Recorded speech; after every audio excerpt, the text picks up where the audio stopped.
Everybody's all set? Good evening, everybody. Welcome to the regular select board meeting today, Wednesday, October 1st, 2025 at 6 p.m.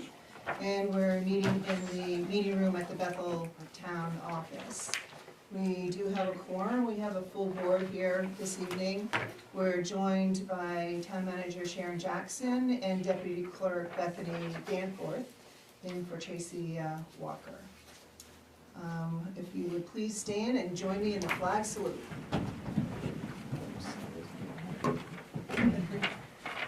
I pledge allegiance to the flag of the United States of America and to the republic for which it stands, one nation, under God, indivisible, with liberty and justice for all.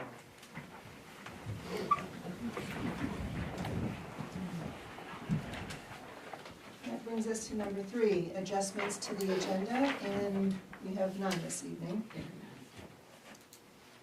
Next is a public hearing. We do have one this evening. It's in regards to the general assistance ordinance appendices. I will open up that public hearing and read the notice. In compliance with Title 22 MRSA 43054, notice is hereby given that a public hearing will be held on October 1st, 2025 at 6 p.m. at the Bethel Town Office to consider adopting the updated general assistance ordinance. Public comments will be heard at the meeting or prior to the hearing date by sending written comments to the Bethel Town Office. And it has our address and the email address, and this is from Christy Aguilar, Assistant GA Administrator. So the public hearing is open. Are there any comments? Were there any written comments received? All right, hearing no comments, receiving no comments, we will close the public hearing. On to number 5, public comment. Does anyone have any comments they wish to share with the board? Hearing none, we'll move on. And that brings us to action on the minutes, and this is for the last meeting, September 17th, 2025. Any amendments?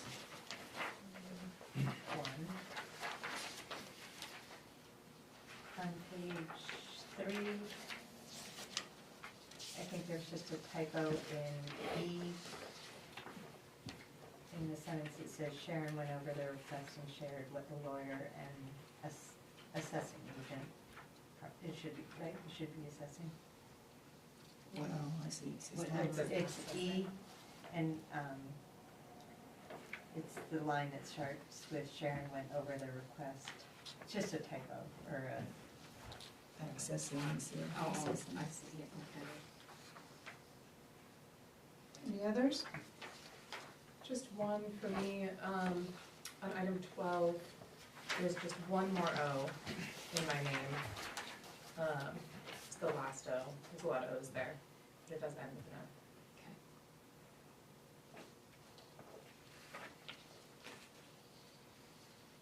After they type it up, the AI will start to pick up on that. Right. Figure it out. The computer has to learn. Thank you. Any other amendments? We have a motion? Oh, I'm sorry. I'd like to make a motion that we accept the minutes from September 17th. Second. Great, I'll call for the vote, but I will abstain since I wasn't here for that meeting. All those in favor? And it's 4 ayes and 1 abstention, the motion passes. Thank you. On to number 7, Town Manager Report. Now turn over to Sharon. T.C. Hafford completed the basement on Monday, how about September 22nd. Jeff Scott and I did a walkthrough with Glenn and Sam from T.C. Hafford on 2 occasions. Today, a small crew came back to fix a few things. The remaining wrappers were removed from the posts. The floor drain edges were separated to open easier. Concrete that was poured to the edge of 2 doors was cut so the doors could be opened.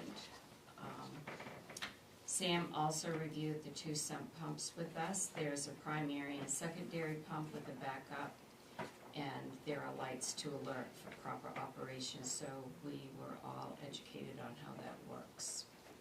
Both dehumidifiers were installed from the ceiling at each end of the building, and they are both working pretty good.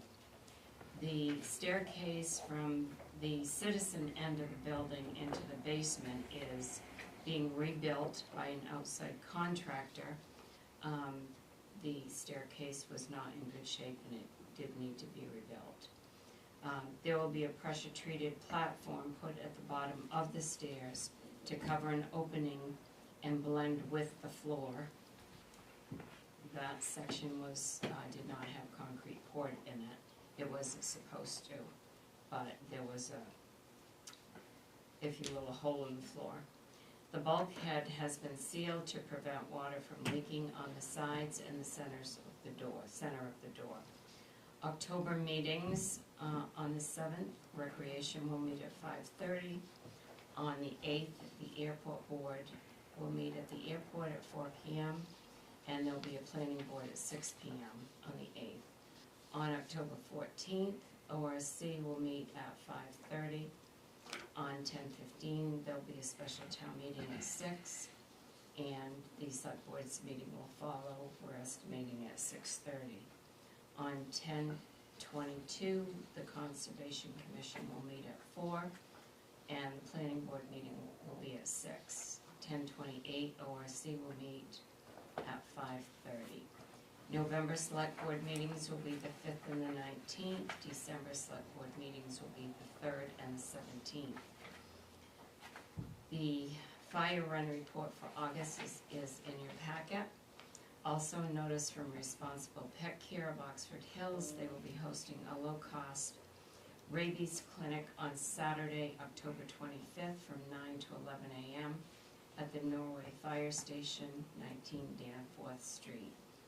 Rabies vaccines will be $25 and microchipping is $35. The preliminary 2026 state valuation report was received on 9/22 and that is attached. The proposed 2026 state valuation report was received on the 29th, that is attached.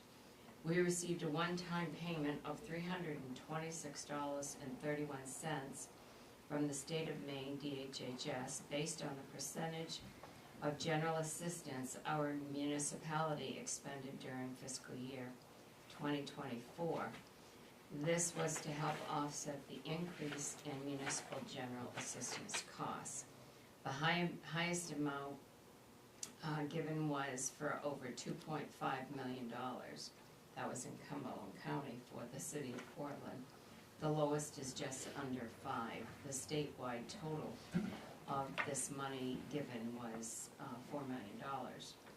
We confirmed with Gosling LLC from the last meeting where the seating capacity for the special amusement permit that was approved on 9/17, the total seating capacity was listed at 70, but it's 50 indoors and 20 outdoors. That's for the total of the 70, and that's per the DOT entrance permit. We will be receiving copies of the fiscal year 24 audit as soon as next week. Karen will be attending the December 17th meeting to review the audit with us. Information and agenda from Maine Municipal for their annual business meeting scheduled was that's scheduled for 10/8 is in your packet. Also, they sent the minutes for the October 2nd, 2024 meeting. This year, there are no proposed amendments to the MMA bylaws to be voted on. And the only thing I did leave off the schedule is on Monday, October 13th, the all town offices will be closed for Columbus and or Indigenous Peoples' Day. Thank you. Thank you, Sharon. Any questions? Chairman, for government, it says that Karen will be attending December 17th? Yes.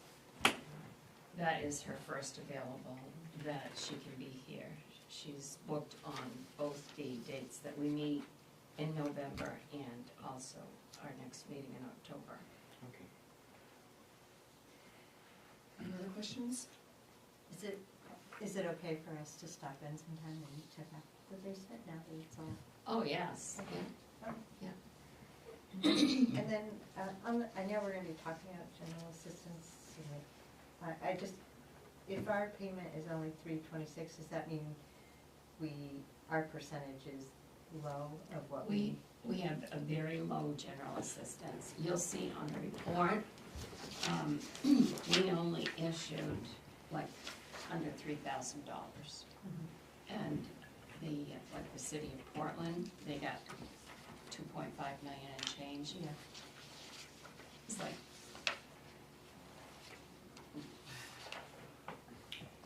Does that just mean that not many people use, like, General assistance here, no. And do we know why that is? Because I feel like we probably should have more people. I mean, I would think we would have more people. it's hard to say. Yeah. Since I've been here, well, it's the lowest in all the towns I've been in, but there's very few people who apply actually for general assistance. And is that because people don't know they can, or is it? No, I don't think it's that, I think people know. I don't know why they don't, maybe they don't need it, maybe they don't wanna ask for it. It is a last resort, like, so you have to go through all your other options, and then general assistant is your last resort. If, like, DHS can't help you with something, so it's your last resort, and then Okay. you still have to bring in, like, verification of a lot of things, so, So it's, yeah.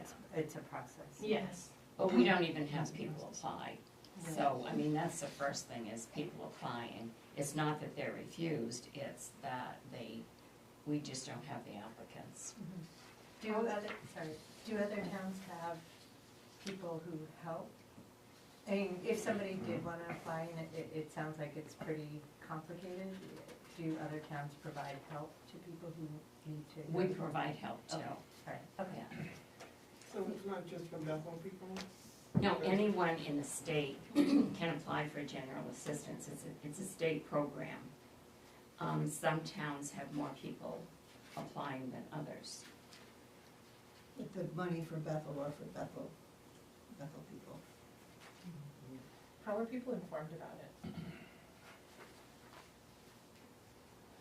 I mean, we don't publicly advertise it, it's just, It's a public service set up by the state of Maine and their municipalities, so if they seek assistance anywhere and ask, I believe it comes up, or if they even walk in the town office, it comes up. Yeah, okay, that's interesting. I'm curious if towns that have a higher use rate have other ways that they're getting the information out there. your towns, if you look at the list, Portland, Lewiston, they have very high, levels of, I'm trying to think of the best way to say it, people that really need help. And I'm not saying they don't need help here, but sometimes people, even if they need, they won't apply.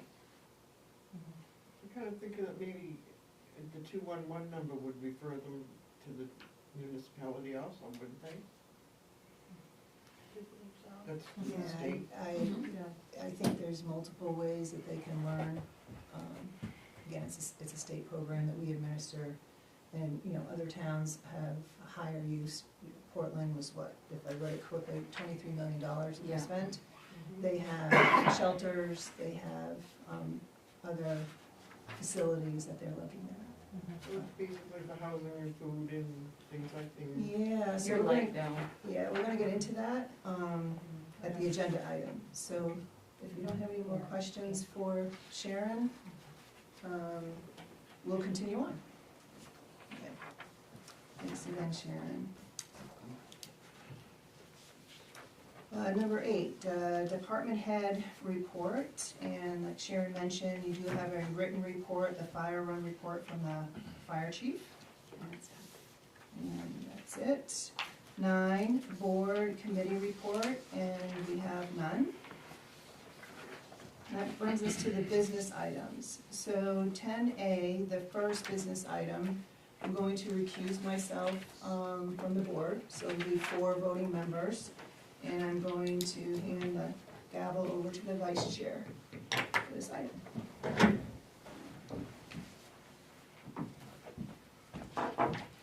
Okay, so, we have a discussion and action on a request from Scott Cole, 32 Mechanic Street, to refund taxes paid in fiscal year '23 for $578.95, in fiscal year '24 for $610.17 on excess value. We tabled this at our last meeting on September 17th, and so we're coming back to tonight to make a decision. So, does anyone make a motion, or do you want to discuss first and then? Discuss first and then, Well, you should make a motion and then discuss it after your motion. okay, And so second. if one of you want to make a motion? I'll make a motion that we take it off the table for discussion. I'll second. What was that? I didn't hear it, sorry. It's to take it off the table, it was a motion to take it off the table, and now we'll discuss it. So we Okay. can discuss it. Okay. Sure. And I think Sharon sent us some information by email that came from Rob, the assessor. Did everybody get to read that? I didn't, I'm sorry. You have the same package she's Oh, talking okay. about that I gave you yesterday. There's no email from Rob then? Is it- No. She said there was an email from Rob. Or from Sharon that you talked. Okay. No, what you have is the Sorry to same interrupt. what you have is the same packet you had last week. I didn't know what was on your table tonight. I didn't know if you were gonna bring what I gave you last week, so I made copies of everything that I gave you last week. And I gave Scott copies of all of that yesterday. None of that was from the assessor. That's this week. Yes. But that's Scott's request. Yep. And behind it is a state statute, the letter from the attorney that I gave you last week, and the chart that Scott gave us last week. So that's all inclusive that was on your table tonight. That's.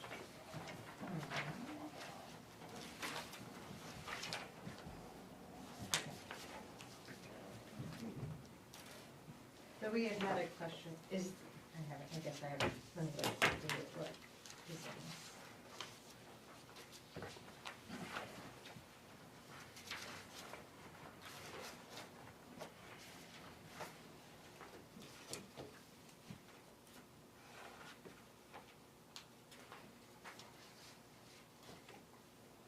So I think the additional information we have Yeah. now is the clarification on the computer glitch, Yeah. which is the reason that we tabled it Yeah. last time. And that's not in the Yeah, packet, that right? is So that's not something in we the should packet. share. Yeah, Well, there was no computer glitch. exactly, Yeah. Yeah. but you may know. So I think that the thing, I printed out the email just so I was able to reference it. But the thing that I think, and I'm gonna try and summarize what you said, but feel free to fill in the gaps here. What we learned from Sharon talking to Rob, is that correct? Yes, that's, Is that, he was aware that, I'm sorry. I'm sorry, but is there a communication from Rob? She's looking at something that seems to be from Rob. I don't know what she's looking at. I don't know. There's no communication fromB, there's no email from Rob. Okay. this is an internal communication. I sent them information about the computer glitch. Could I have that copy? I'm sorry, I I really don't have a feel, copy of it with me, if she's got but it. she does something. I printed out an email for myself to reference. Wow. Okay, I realize this is what I came in yesterday to find out if there was more going to the board. I It's didn't okay to get- speak. You know, I really like to have all the evidence everybody else has, it'd be fair, So I what think. can I see your email? Yes, absolutely. So I sent the board an email and I told them that there was no computer glitch, which there was not. The Right, con- but that's I- almost a, I'm gonna talk, I'm Okay, gonna that's fine. say this, please. Okay, I don't need that, because I know what I said.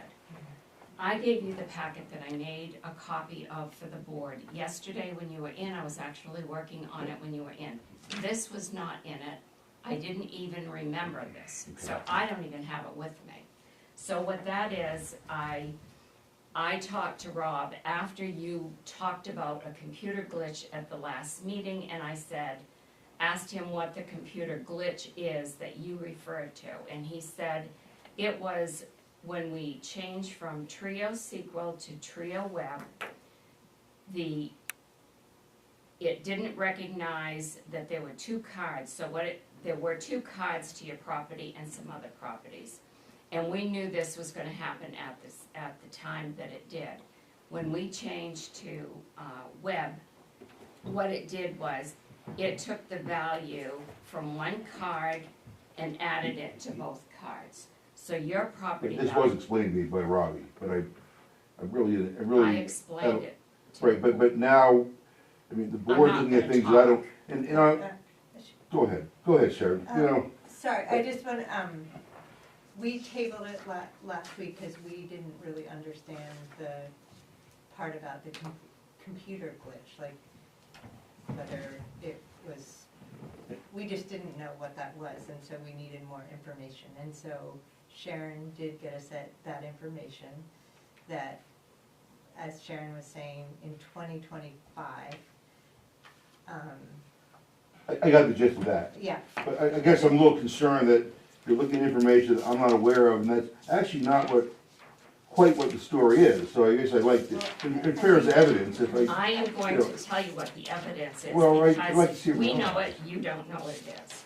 So in 2025, when you gave us this sheet last week, okay, and I explained this to you yesterday in my office, it showed that the value of the land was $54,100. In 25, it doubled to $108,200.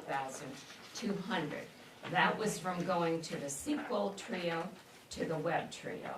What it did was, it doubled the value of the land and reduced the value on the house, because Rob was experiencing that in other towns where they changed from SQL to Web. And he was aware that that was going to be happen. Actually, Michelle did bring that to my attention when she saw it on her tax bill and asked about it, and then I just assumed she talked to Rob about it. But that was a glitch that had nothing to do with the taxes, the land, and the building value in 23 and 24. It was a software program glitch that everybody knew was going to happen when you go from SQL to Web. So when you explained at the meeting last week that there was a glitch that created the 23 and 24 problem, that was not accurate, because in 25, the glitch was a result of going I to don't a appreciate different you putting words in my software. mouth. You're putting words in my mouth. it's got, yeah, I mean, let's, So we when, also need to just be, No, what, if, so when the doubling of the land was discovered, we knew it was going to be. Anyone who saw that their land had doubled, Rob actually was going to be going in and looking at those to get them fixed. That was the reason that the abatement was applied for in 2025, was because the land doubled. The abatement was approved to bring the land back without the doubling. And so that's, the problem was not a glitch in the values in 23 and I think 24. his email does, or that email, and, does say that the value for 23 and 24 was correct for that time. And, or that's what it was assessed at, when and, it's time, I'll speak.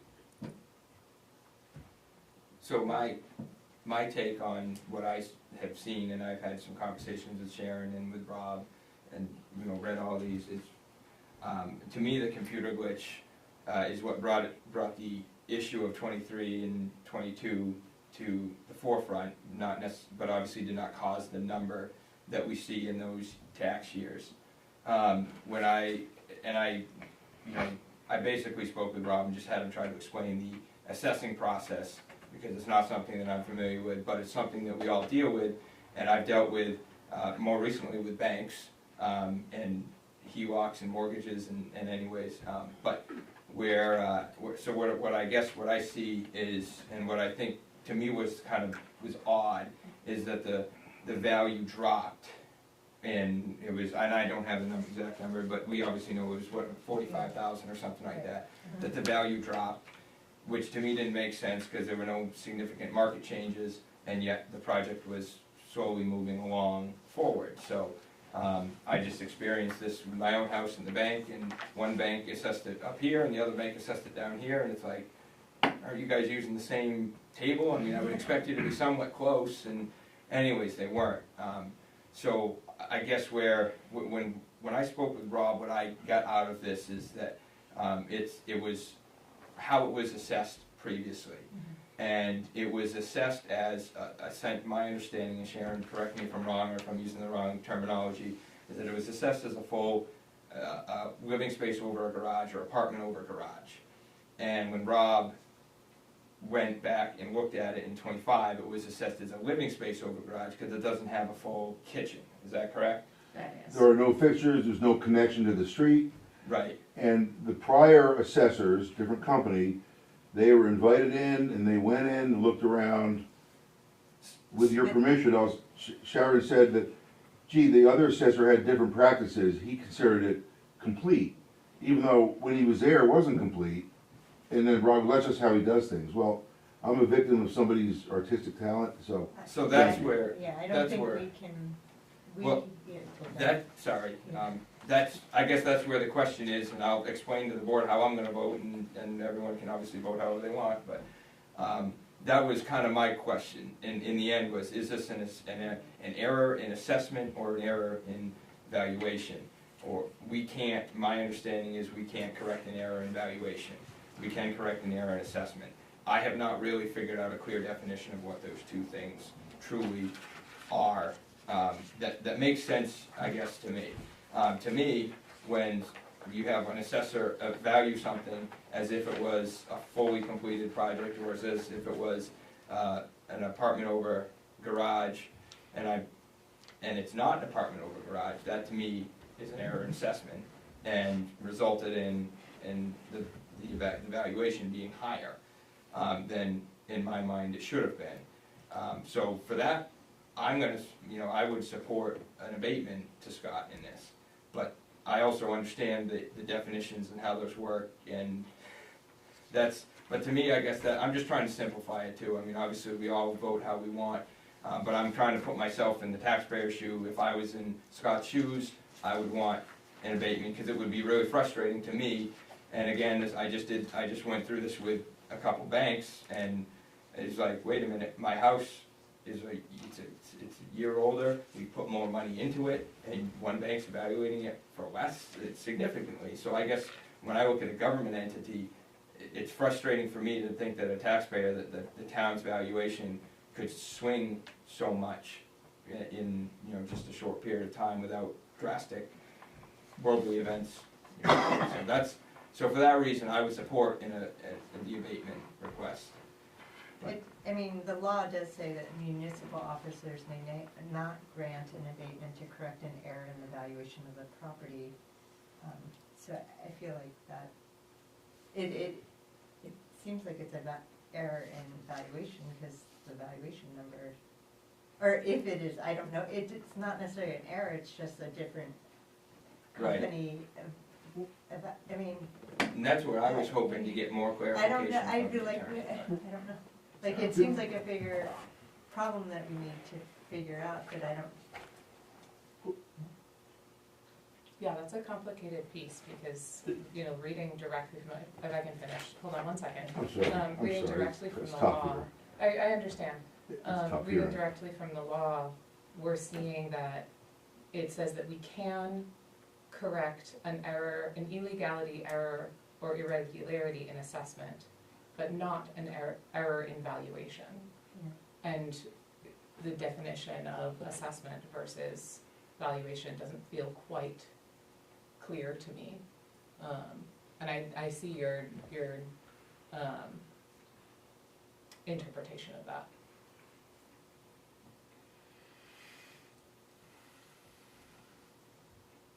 I'd like to speak as well. Scott? I'd just like to say, correcting an error in assessment is correcting an error in valuation. Think of it, the legislature stuck a sentence in at the end, it stands alone, but that first sentence, illegality, error, irregularity. I don't know, I mean, I wouldn't have even known that there was an error in anything, because I had an ongoing building project that people were coming out looking at it from the town every year. And when my bill came, I looked at it and it was going up, and I said, well, that's what happens when you create value. I understand tax bills as well as anybody in this room. And so I really feel like I've been double-crossed with the wordplay. I didn't write the law, but the law contradicts itself. If you read the paragraph, please take the lawyer's, her thing, she said she didn't give you the law, she gave you one, she cherry-picked a piece of law, put a highlight on it, or Robbie did. Also, I asked Robbie, I really feel I'm in the right. Robbie said I can't get involved in going 2 years and 3 years back, but he is involved. So, and then the guy that created the problem, Mr. Van Tynen, he's not here at all. And I would never have even known that it was overvalued, quote, overassessed. I would have never known, same term, I would have never known if not for the glitch, which is the software. I'm not well versed in it, but I get the gist of it. And so, and then if Robbie knew it was gonna happen, why they let the bills even go out before they check? So, I mean, I like to think about all this and But you did receive an abatement for 2025, so that Right, probably. I put it, as soon as we saw the bill last year ago now, Yeah, we said, there's something wrong with this thing. yeah, And so that got taken. and it was like pulling back the onion, and I said, oh wow, but gee, because ultimately the town doesn't get to pick its values depending on who's the assessor. There's a table of values that is based on 2007 market data. Mr. Van Tynen is supposed to do the same thing that Mr. Duplessis does. And for whatever reason, he treats it like, well, hearsay to me, but Sharon said that Mr. Duplessis says that, well, that's how Bill does things, meaning Van Tynen, that's how, as if it was to the next phase of completion. But if he's standing in the building that's not at that, he has to go back to April 1st, actually, not just what it's gonna be in 3 or 4 months. So, really think it through, and if you're not comfortable, if you say you're gonna vote no on it, please explain, really like a chance to convince you, swinging right now, because there's a lot of money involved. I pay my taxes, I take pride in being able to pay my taxes. I think we pay them all one shot in the beginning, I think we do, at least I used to till I got married, I don't really do that with money. But with all that said, it's, it really, I'm on my knees now. This is the last place I wanna be. It feels like I'm asking for a favor, but I really don't think I'm asking for a favor at all. It's just, thank you, I'm done. Yeah, okay, I'm I'll done. let Michelle go. Yeah, so, I beg to differ in regards to the glitch, that it has nothing to do with how we got here tonight. I mean, this is the last place we wanna be, never thought we would be here, but because of the glitch, and I guess that's a better way of doing it, saying it is peeling back the layers. And until, Robbie came, until he put forward, he's the one that put forward the abatement as an assessor, that when you look at the bill was about the same amount as it was in years prior. So you would think that the adjustment would have put the differential back onto the buildings, but it didn't.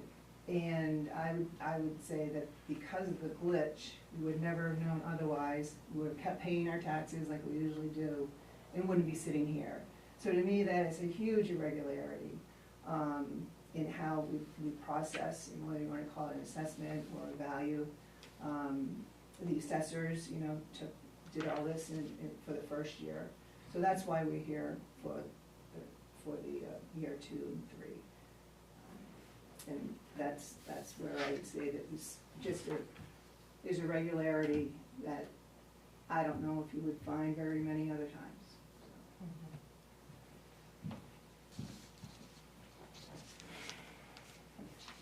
So basically, we have no way of knowing if there's any other issues out in town of Bethel like this. The only issues that would have been created from the sequel to Webb were those that involved two property cards. And Rob was aware of those cards and was going to be addressing them. What does that mean, Yeah, two can you property explain, cards? because why are there two property cards for, because you had a new building? I'll speak to that. I'll speak to that. There was one lot, and Francis Dumont divided it in, now it's not, it was one became two, where the red barn is, and then where the White House is. And I lived in the White House, and my neighbor had a house here. He went away, we bought the property from the bank on the listing when it came up. It had gone for a bad mortgage. And we bought the property, we tore the house down immediately, and we filed a deed immediately to recombine the lots. And that was around 2013. 2013.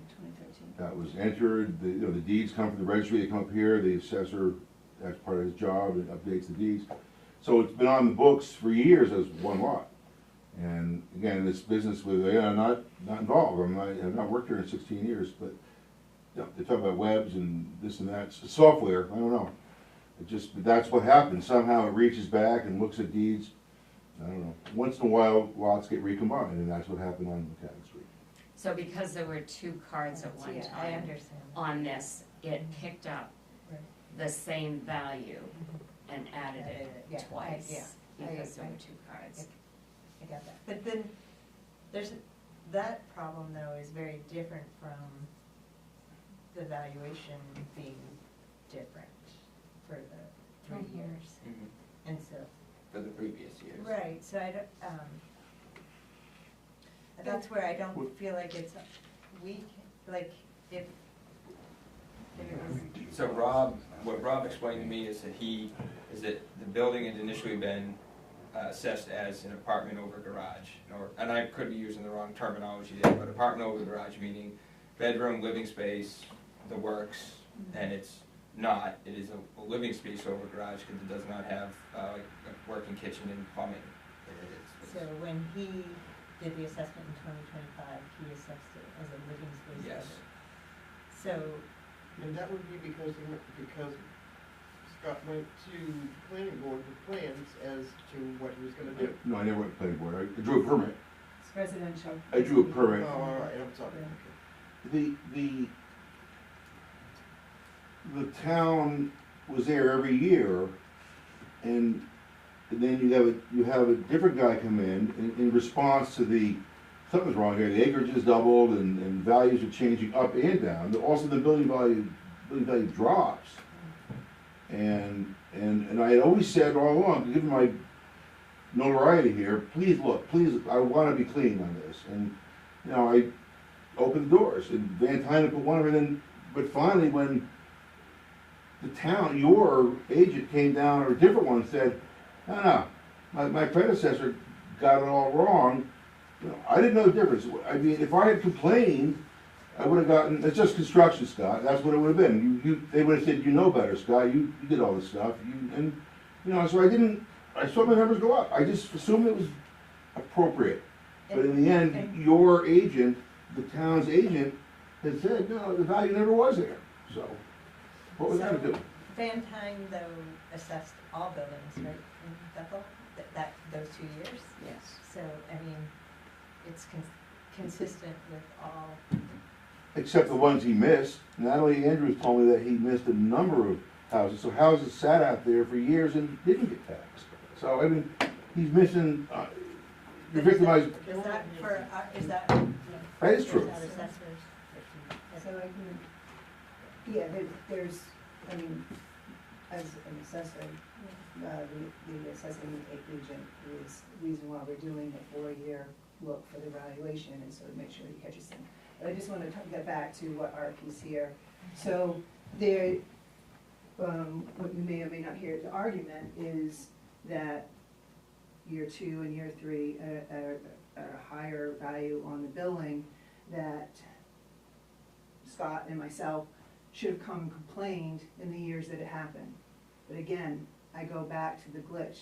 We would never have known this irregularity, and we wouldn't have come to complain anyway. It's not like we have a building, it got assessed, and we're complaining about the assessment that we got. It's not like that. That is what the intent of that last sentence in the law means. It's, we didn't complain, we wouldn't have complained. That's the answer for year 2 and 3, but we didn't know any different. We're just going through with what was assessed and paid it. So you might struggle with that piece of it, because that's what the answer always is. You should have addressed it in year 2 and 3. But again, we didn't know. It was Yeah, I don't feel like that. I mean, I can see where you wouldn't have picked it up. I just feel like I feel like what the law says is that I don't know, I guess the municipal officers are not to grant an abatement to current error and valuation. And you can appeal to isn't that, I think there's another step to go, which feels like that would address what I think that's possible, though. I do think, in listening to this conversation and understanding that, you know, the kind of crux of this problem is the different assessors' approach to this property. I think that when you read the law, which is, you know, it's our responsibility to be interpreting these laws, it says that we can grant the abatement with an illegality, which I don't think this is, an error, which I, again, don't think this is, or an irregularity assessment, which I do think this is. So with that interpretation, I would be willing to, I think it would make sense to grant this abatement, because it is an irregularity in assessment. I don't think it's an error, where it says we cannot grant it in the case that it's an error in the evaluation of the property. And it does bring up a question of, you know, this individual's Van Tyne, the assessor, and the concern around that approach. And I think that's a valid thing for us to be considering. But ultimately, at this point, that is my interpretation of this situation and the law as it applies. And at that point, then we probably should be looking at like every property Yeah, in town to see I though, was if gonna like say, he that's assessed what like one that way, then wouldn't it be thought that he would have assessed every property that way in town, you know what I mean?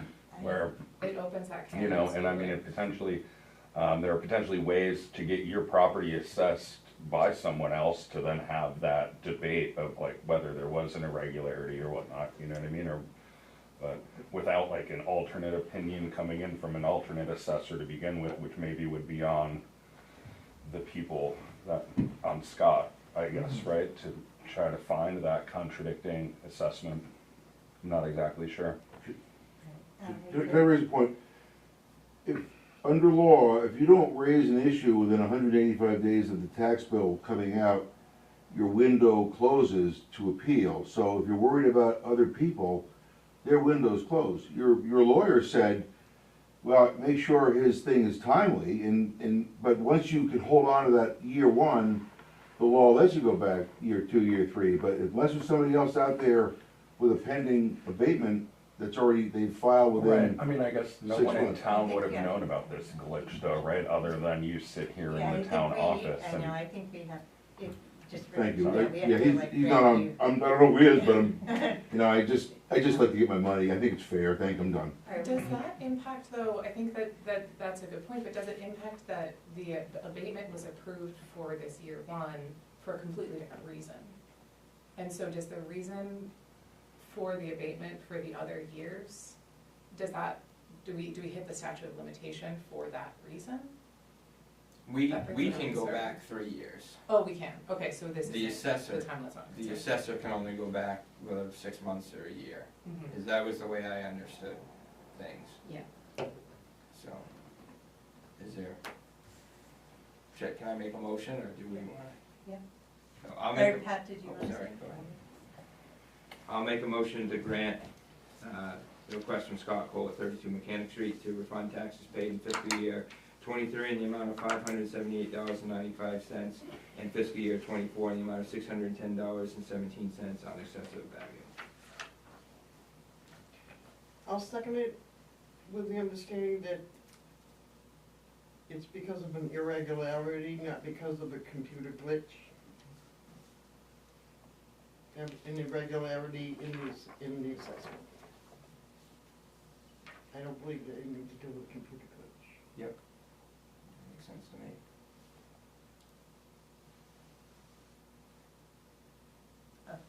So, sorry, are we ready to vote? All those in favor? All those opposed? So it's 3-1. Thank you to all, thank Pat, Faye, Sharon, Sarah. Thank you.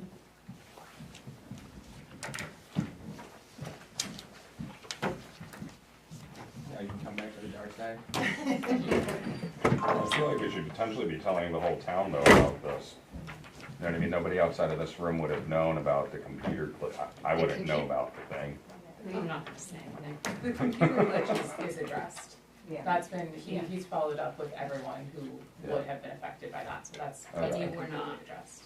I don't know if it was, you know what I mean? No, I you guess, weren't. I was, So, We'll move on. We're gonna continue. We are now at business item B, 10B. Discussion and action to approve the renewal application for Gabriel Stepani's, did I pronounce that correctly? you did, yeah. Medical cannabis dispensary. And you have a copy of that in your packet. I make a motion that we approve the renewal application for Gabriel Stepani's medical cannabis dispensary. Second. Any other questions, comments? Everything seems to be in order. Courtney confirms. All those in favor? And the motion passes unanimous. Thank you for coming in, Gabe. Thank you guys so much. Thank you. Enjoy the rest of the, All right, we're on to 10C. Discussion and action to approve the general assistance ordinance changes to appendices A through H, effective October 1st, 2025 through September 30th, 2026. And we do have a handout on that, and I'm gonna ask Sharon, if you don't mind, to kind of walk us through this. So every year, the state sends, excuse me, a copy of the overall maximums. It's based on the counties. Every county is different. It's based on the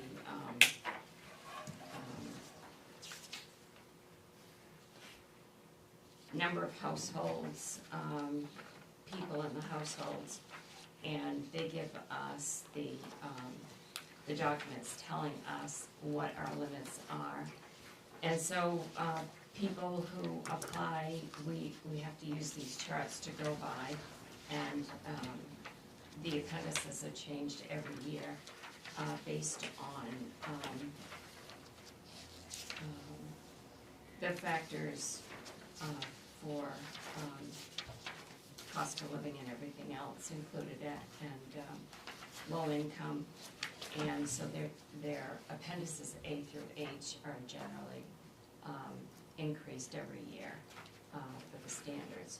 So like if somebody comes and applies for general assistance, there's an application and they have to fill out all the information.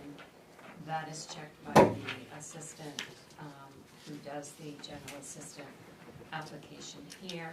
And the formulas are used to determine whether or not that person applying is eligible for funding, whether it's to pay rent, to pay their light bill, their fuel, get fuel assistance, or anything else. And when they do come, we have lists that we refer to them of other agencies in the state where they can also get help from.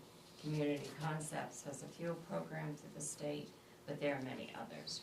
So that's what this is, and it's to adopt the new maximums that are, effective October first of every year, and then they'll go in through September of 30th of the following year.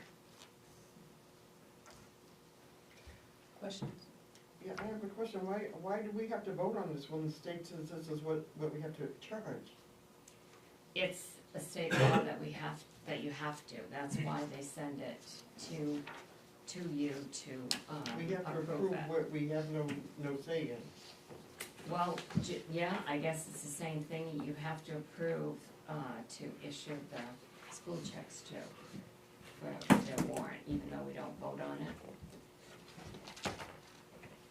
I was wondering, in Appendix C, it has a note at the top that says, not all municipalities should adopt these suggested housing maximums with an exclamation point. And it says, only consider adopting the following numbers if these figures are consistent with local rent values.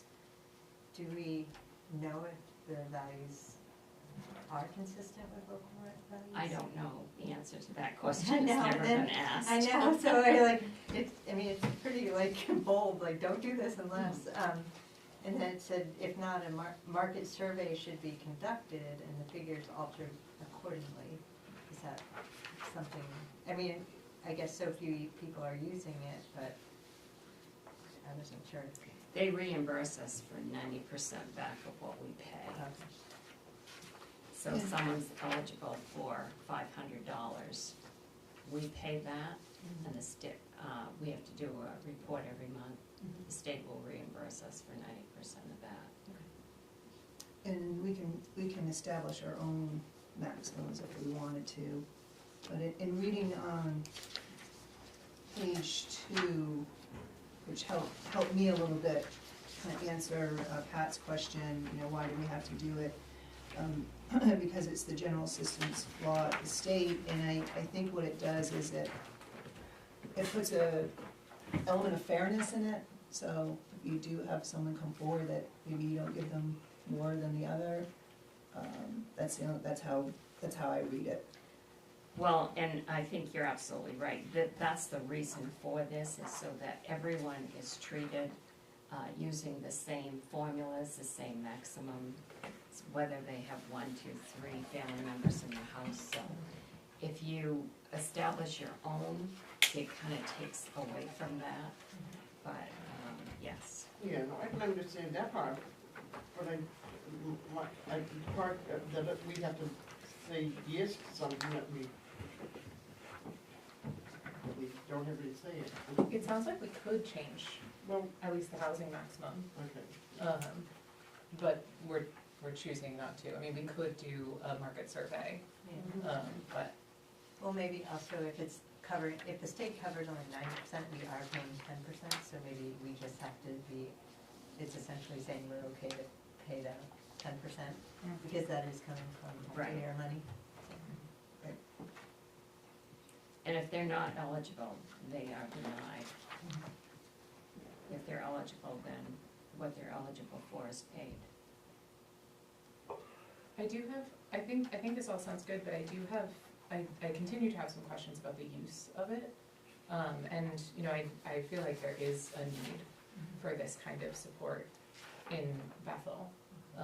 And this is new to me, I actually didn't know that this existed, which also feels meaningful to me as someone who is, I've received LIHEAP, I've received SNAP benefits, that's something I'm very familiar with, and I've still never heard of this. So I'm curious if there are ways that we can make sure that the folks who would benefit from this and who might already be using other state programs have an understanding of what is available to them, whether that's connecting with the food pantry and making sure there's a sheet there for them, or they're prepared to share how to access this information. And I'm sure there's other locations that we could. Community concepts? Community concepts, yeah. Educating people? Community Concepts is aware of the general assistance program, because when people go there, they will refer them to the town to apply for general assistance. When people come in here and they talk about not having enough money for whatever, then we refer them to we tell them about the general assistance program that they have, you know, they can apply for it. It's the same way when they come in with their taxes, if they can apply for a poverty abatement, that information is on the tax bill as well. I will say though, I've received support through Community Concept in the past, and they never mentioned this to me.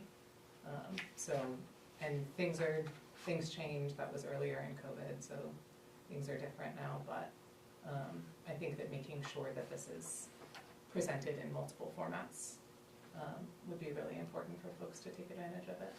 I can check on our website to see what might be on the website about general assistance, I'm not sure. And we can have a notice put at the food pantry. Maybe would it be good to have it like at the schools, maybe guidance counselors who know families? I think some professionals know, it's not like it's being hidden, it's a DHHS program. So I think it's very regulated, and the qualifications, in my opinion, I think are not what we would see just walking on the street. That's just my opinion. It doesn't hurt to have an easy access on our website. I think professionals, if someone comes in, they know there's a program that would meet that particular need. I think we do have pamphlets and such too. I'll look and see what's out front. Yeah. Anyone who goes to DHS, if someone needs help, usually the first place they'll go is to DHHS. They will tell whoever goes there all of the options available to seek for help, the SNAP programs and all of that. And they should be talking about the general assistance program as well. They are the primary source of knowing who gets help from them. There's no way for a town to know who is getting DHH assistance in any of our towns. Yeah. That's confidential information that we don't have the privilege of.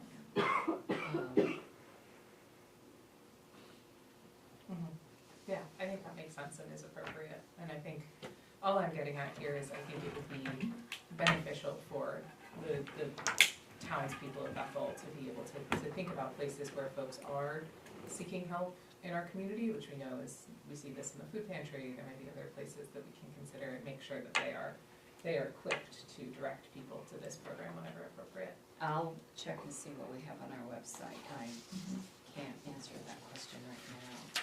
I was thinking there used to be pamphlets too, I don't know why I think that, but maybe that's, Well, and I think obsolete. I have seen pamphlets before, but I'll Yeah. check on that too.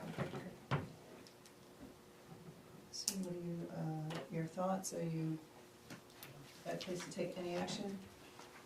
I'll make a motion that we accept the,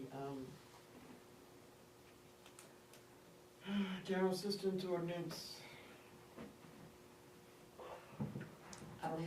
Appendix changes. Yeah, I was getting there. Okay. General assistance ordinance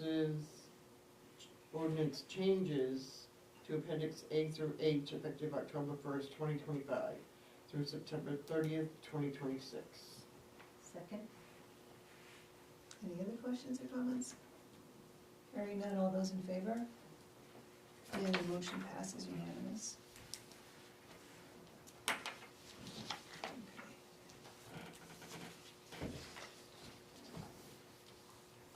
Moving on to 10D, action to approve a special town meeting warrant to be held October 15th, 2025 at 6 p.m. I think that's on your table packet. Yes, that's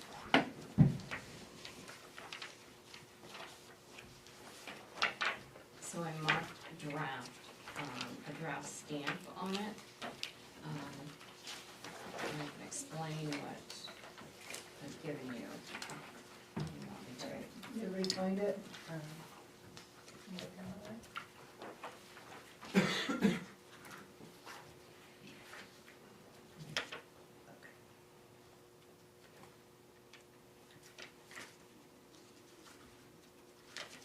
It might be this one here. It was on your table. You would This have is had from a my copy. table packet, is, let me see. Oh, that's-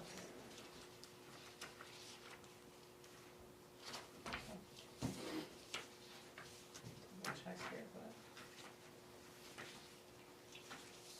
Yeah, I'm not seeing it.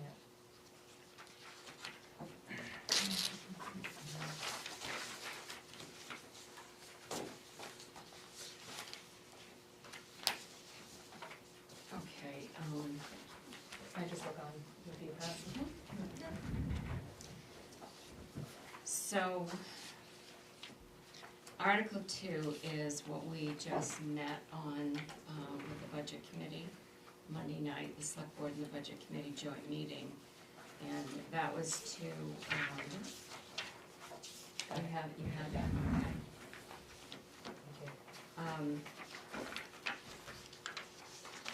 It's to purchase, I gave you the backup information for it. It's to purchase, what we're looking to do in this article is to transfer $100,000 from the town's undesignated fund balance to be used toward the purchase of a 2005 CAT 966G bucket loaded with the bucket and quick coupling and attachments. The Budget Committee, I struggled how to word this and did talk to Michelle about it. Budget Committee recommended approval. They 5 approved, 1 opposed, and 3 were absent. And the Select Board recommended approval, 3 approved and 2 absent. So as you may remember, I had discussed, we have $89,000 budgeted in the airport expense budget that we would be using with this $100,000 to purchase the $150,000 equipment from Douglas, and also for the staffing to do the plowing, extra hitches, 2 extra hitches for the attachments. It's gonna cover fuel maintenance as needed. The estimated total that we're looking at is gonna cost about $189,000. So whatever would not be used out of the $100,000 would go back into the undesignated fund account. This is so that we can purchase this equipment and pay for a staff to plow the airport this coming season. Questions on this?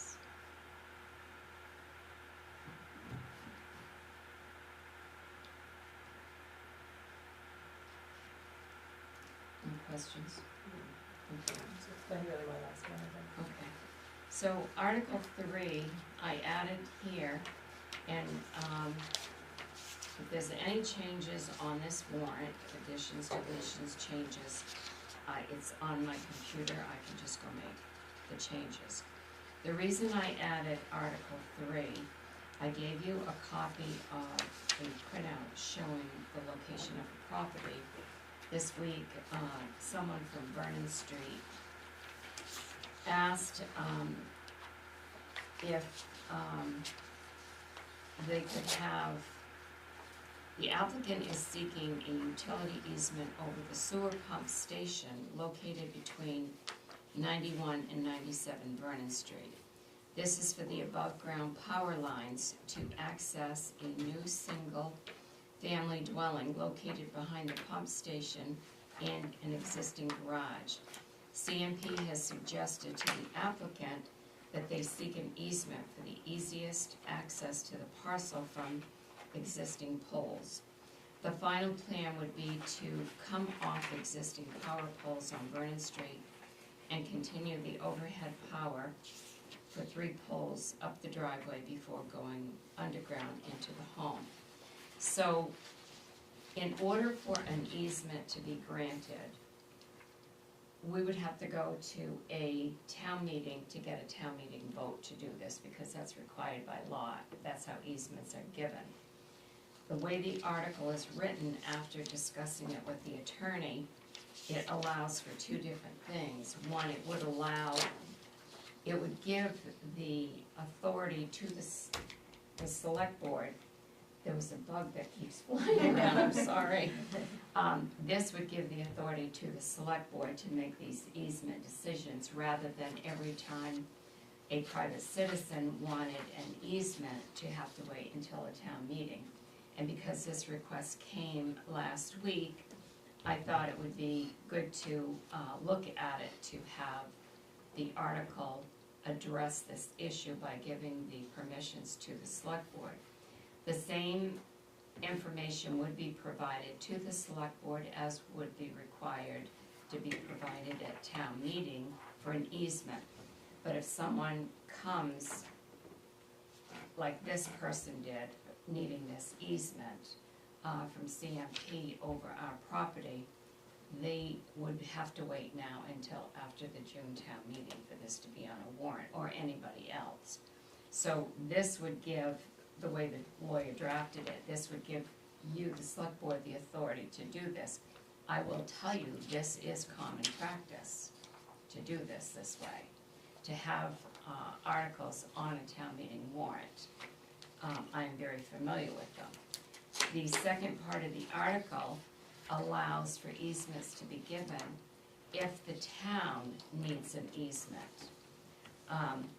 One example I can use right now is out back of this building, where we only own to the edge of the building and around the bulkhead. So all of the work we have been just doing on the basement, we're actually on property that is not owned by us, because Northeast Bank owns all of the property around the bulkhead and the side of the building. So this allows the select board to be able to approve easements that would be needed if our crews need to go on other property, or they need to come on our property to do work.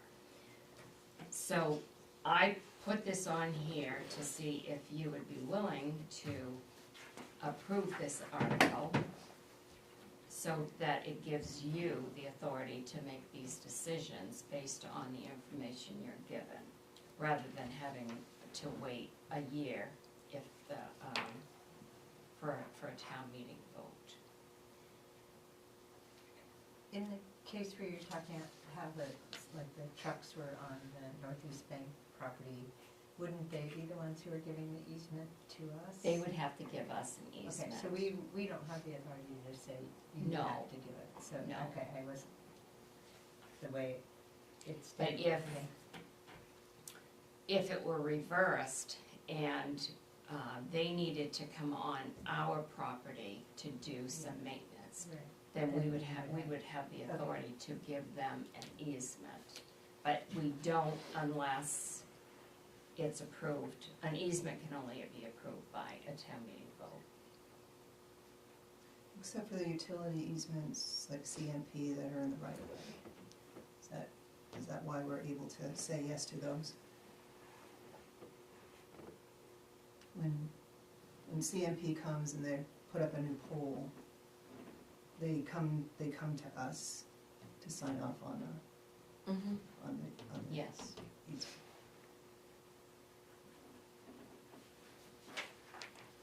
And the easement is good forever. And the what? The easement is good forever. I mean, it's permanent. Yes, once it's given. So this individual would be able to put, and just because you have the authority to make the decision doesn't mean it would be approved. It's only giving you the authority to do it instead of town meeting. This article, the way it's written, it's not giving this person that's asked for this Oh, I see, permission. okay, yeah, okay. It's giving you the authority to hear his request, and then you decide based on the information that's provided. And we may feel that this easement over our property should not be approved. We would go to town meeting with the same thing, but it gives you the authority rather than than having to go to town meeting. And what it does is it provides a timely response to a citizen who needs something like this. They can come to any select board meeting and request it, rather than having to wait months till there's a annual or a special town meeting. It makes sense to me, very clear efficiency update. So they're asking for like this is the example here that we have, right? Yes. Which eventually we'll have to vote on, but we're not voting on that right now. Right. We'll can't No. vote on that right now. But what I did was No. I asked Courtney to give me something to show me where this is located and what the individual asked for. Yeah, so I mean, this is the precipice for putting this on there now. So I just wanted to try to understand this. We obviously, there's electrical poles. So what are they asking to do? What are they? They need, well, all I can tell you is what I read you. That's exactly what, and I put that on the, right there, that's what I just read. That's what the applicant is going to be seeking. He hasn't formally requested this, but when this was requested, and Courtney brought it to my attention, I said, well, he would have to wait until June town meeting to be able to get permission from the town to do this. So he's waiting for, the way I understand it, something else to come back from CMP.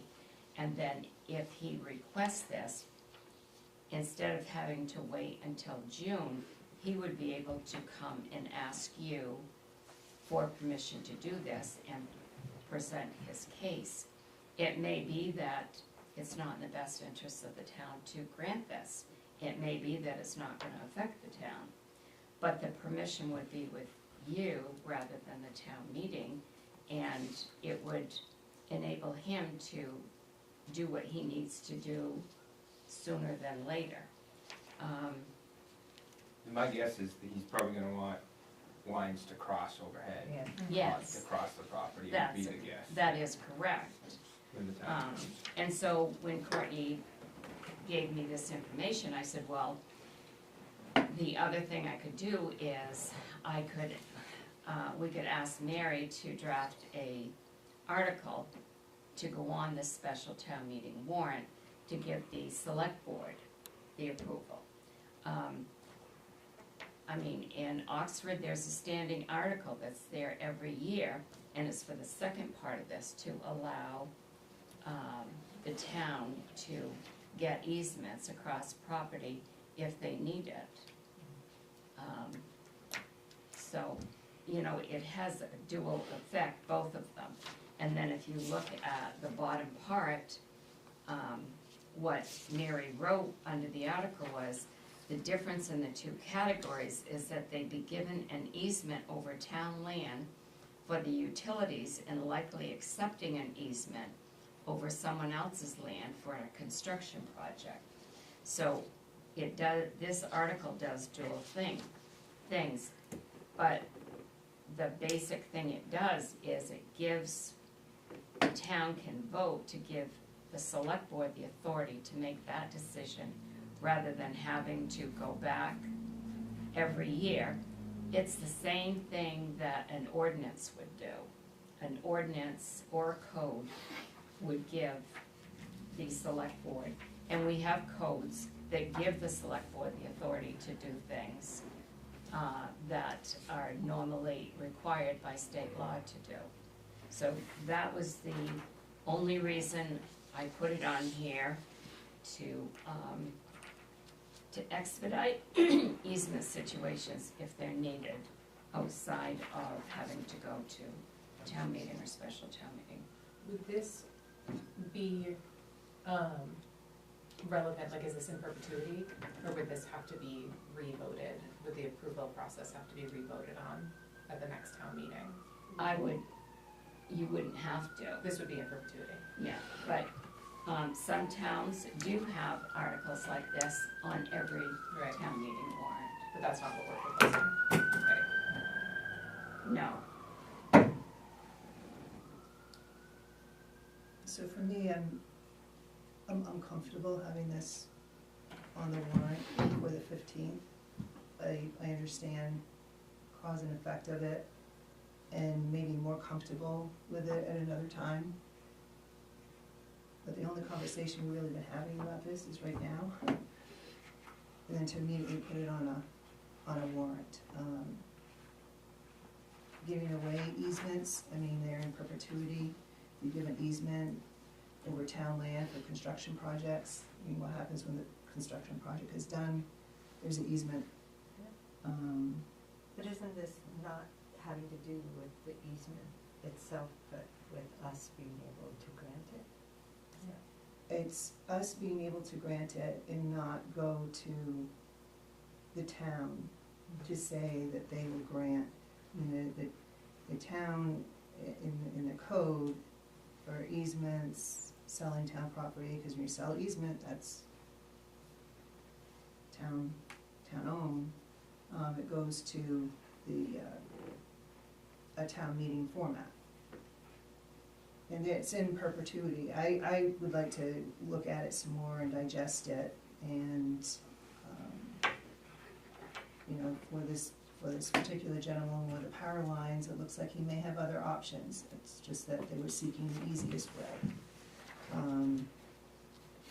And I don't wanna be put in a position to have to rush into something, and that's just me. I'm just uncomfortable with putting this right on there now without having too much time to think about it. So in other words, he's gonna wait until June to get his electric and his whatever hooked up. But we're not voting on that. We're right? Well, Well, right, that would it be, gives He would him have to wait he would have until to wait June. till for then, the right, approval. Or at another special town meeting, right, or pick another option.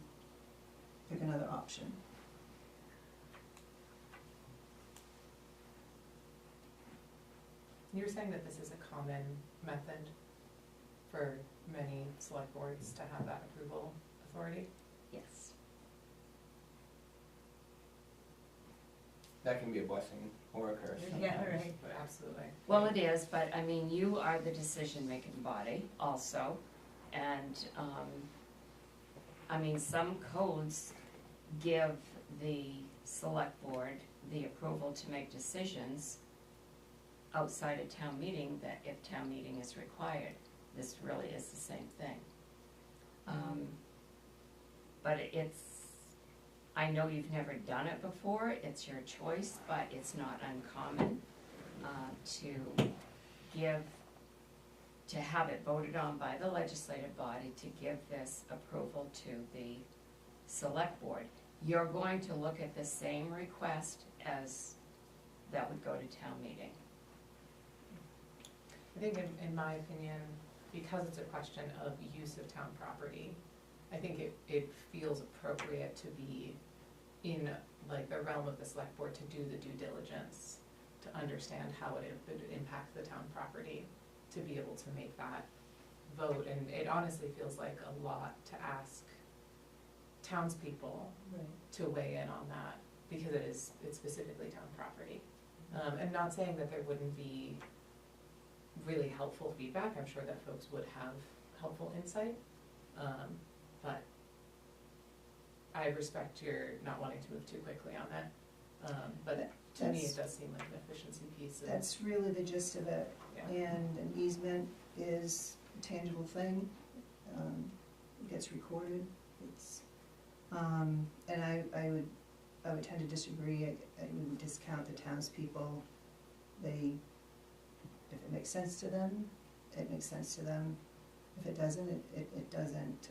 My thing is just the haste in which we're putting this right on here. That's just my uncomfortableness. That's all. If there aren't any more on that, Article 3, I guess we can go on to Article 4. So Article 4, this is for the Northeast Bank property that we've been working on now for quite a few months. And the last time that we talked about this, I brought to you documents from Northeast Bank showing, and I put a copy of the map in here. And I just took a red pen so you could see the piece that we would be looking at buying. We have a few things to iron out, but on the parking agreement that they gave us, there was one sentence that Mary did after I sent everything to her, the attorney, that she recommends that we add to it. They're okay with adding that. And then they're asking for $5,000 for that piece of property and $2,000 for the survey that they paid to have done. So, again, on this, I'm asking not to approve that we buy that.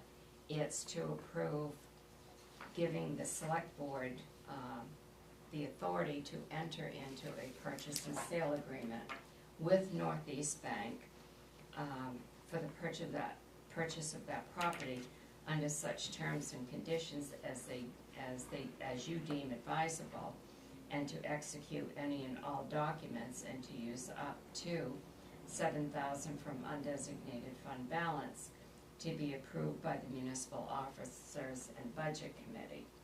So I will be bringing the final information back to you in the next meeting on the agreement that Northeast Bank has presented to us.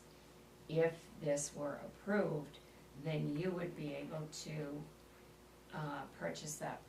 approve purchasing that property and having a joint budget committee meeting with the budget committee and the municipal officers to use up to $7,000 to buy it. If this is not on here, then we wait until June to purchase that. So that's why I added this to see if you wanted to do that.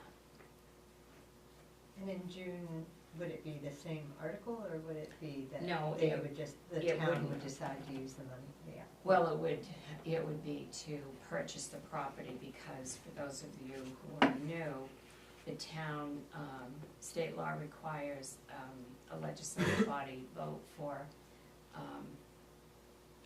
the purchase and sale of all land and buildings. And giving the authority to the municipal officers to execute the purchase and sale agreement is also not uncommon to do for a specific piece of property if they're working on, if you have a special town meeting. But we wouldn't be able to do this until June. Or another special town meeting. One, two.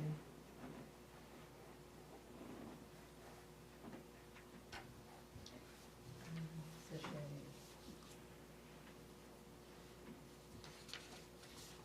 Yeah, I'm a little, on this one, I was just under the impression that our special town meeting warrant was just gonna be clean, the one article, Yeah. and we processed and proceeded in that manner. I think I would have added this potential monetary amount with budget committee when we had them, just to get them on board prior to this. But yeah, that's just me.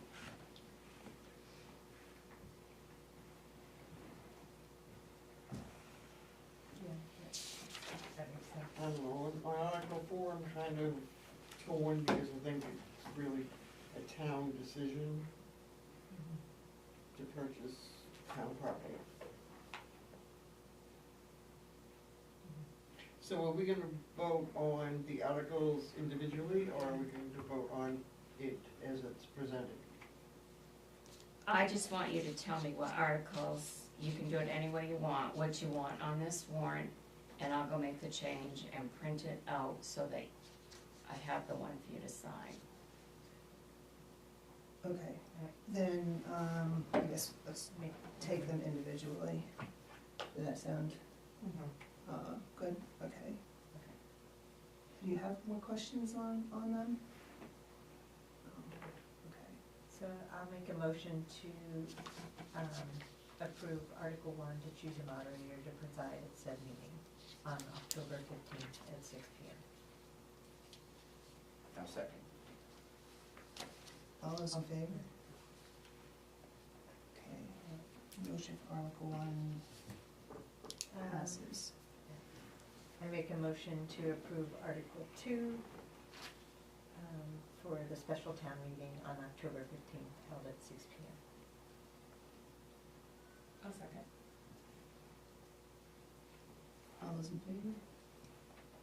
Then the motion passes. I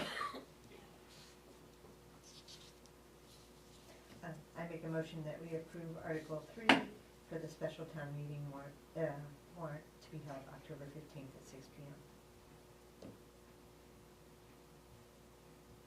Second. All those in favor? Got 2, all those opposed? 3, and the motion is defeated 3-2. I make a motion that we approve Article 4 for the special town meeting warrant held on October 15th at 6 PM. I'll second. All those in favor? All those opposed? And the motion carries 3-2. Okay, so, So after the meeting, I will go and I'll remove that, and I'll bring that, a new draft back. okay, do you need us to do an overall vote, or you think that carries enough? No, I think that's Okay. fine, if you do. All right, everybody good with that? Can we flag just for Article 3, maybe to have a conversation as a board about that, if we wanna put it on, like, pin it for a future special town meeting, or, because I think it'd be worth talking Yeah, about and more do in that. depth And- here. Yeah. Yes. Yeah. Okay, so we can move on. And we come to 10E, action to approve a catering permit application from Jennifer, and I apologize, I might mispronounce, Vanis, the Bake Shop LLC for a one-day event on October 4th from 4 to 10 PM at the Cobblestone Farm, 35 Cobblestone Farm Road. And we have that application in your packet. Where is 35 Cobblestone Farm Road? I think it's off Grover Hill, Where? off Really? Grover Hill, I believe so. Really? Yeah. I think so, don't quote me on it, but I'm pretty Okay. sure. I know there's one up there. And all catered events have to have approval? All Actually- catered, or is it because there's alcohol? Well, they will be serving alcohol, Okay, so that's it's the why alcohol the piece. catering Okay, permit. all right. These are done the same way now that the liquor license, if somebody needs a catering permit, they don't fill out the application at the town or send it to the town, they go to the state. On Monday, I got a call from Marlene Richards, who is the state inspector, asking me why she hadn't received our response yet. So I asked her, even though I knew, I asked her when she sent it to the town. So we actually got this on the 24th of September, and Monday was the 29th. Telling me that the event was for 10/4, and she was expecting to receive this sooner than later, so because she still had to notify the caterer that this was being approved. So, three of you may recall that twice I did come to the board and I asked you to delegate the permission of the town clerk and the town, and or town manager to approve catering permits. And what she told me was that catering permits do not need to be approved by the Board of Selectmen. They can be approved by the town clerk or the town manager or whoever the select board delegate to. Because when someone has a catering permit, they're always this close to the time that they need them. And the first time this came up, Merrill was chair, and we got a catering permit. We were not even gonna have a meeting before the catering permit was needed. So Merrill went around and asked everybody if they would approve it. Merrill ended up signing it. I would like to discuss this at another board meeting, maybe the next one, to have this authority delegated, so that when this comes in to the clerk, we can automatically review it and make sure everything is okay. And if it's coming to us, the state has already approved it. So that's where the change happened with this. So I will add this on the next agenda to discuss approving catering permits, rather than having them come to the board, so that we can give the permission to the state so they can notify the caterer that this can happen. Do you have any questions about this? So we can have it come as an agenda item for another time, and just, we'll have discussion at that time when it's an agenda item, but at the time, the select board did not want to waive their right to review this. I'm under the opinion because of, at that time it was brought forward to us, we were getting back to the basics with the town office, we were having changeovers with clerks and such, and we thought it best to retain the right to review these. And that's on that, but we'll have it as an agenda item. So on this, taking action, I make a motion that we approve a catering permit application for Jennifer Vanis, the Bake Shop LLC, for a one-day event on 10/4 from 4 to 10 p.m. at the Cobblestone Farm, 35 Cobblestone Farm Road. Second. are there any questions? All those in favor? And the motion passes unanimous. All right, we're on to 10F. Action to accept a $4,400 donation from the town of Newry for the recreation program. And you have a copy of that deposit and letter, accompanying letter in your packet. I make a motion to accept $4,400 donation from the town of Newry for the recreation program. Second.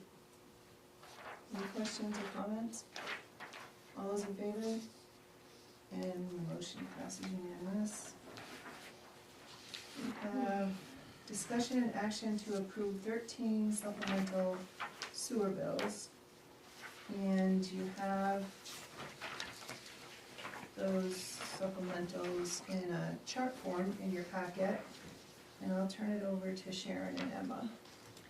So, what this includes is 13 accounts, and that includes 52 different supplements. And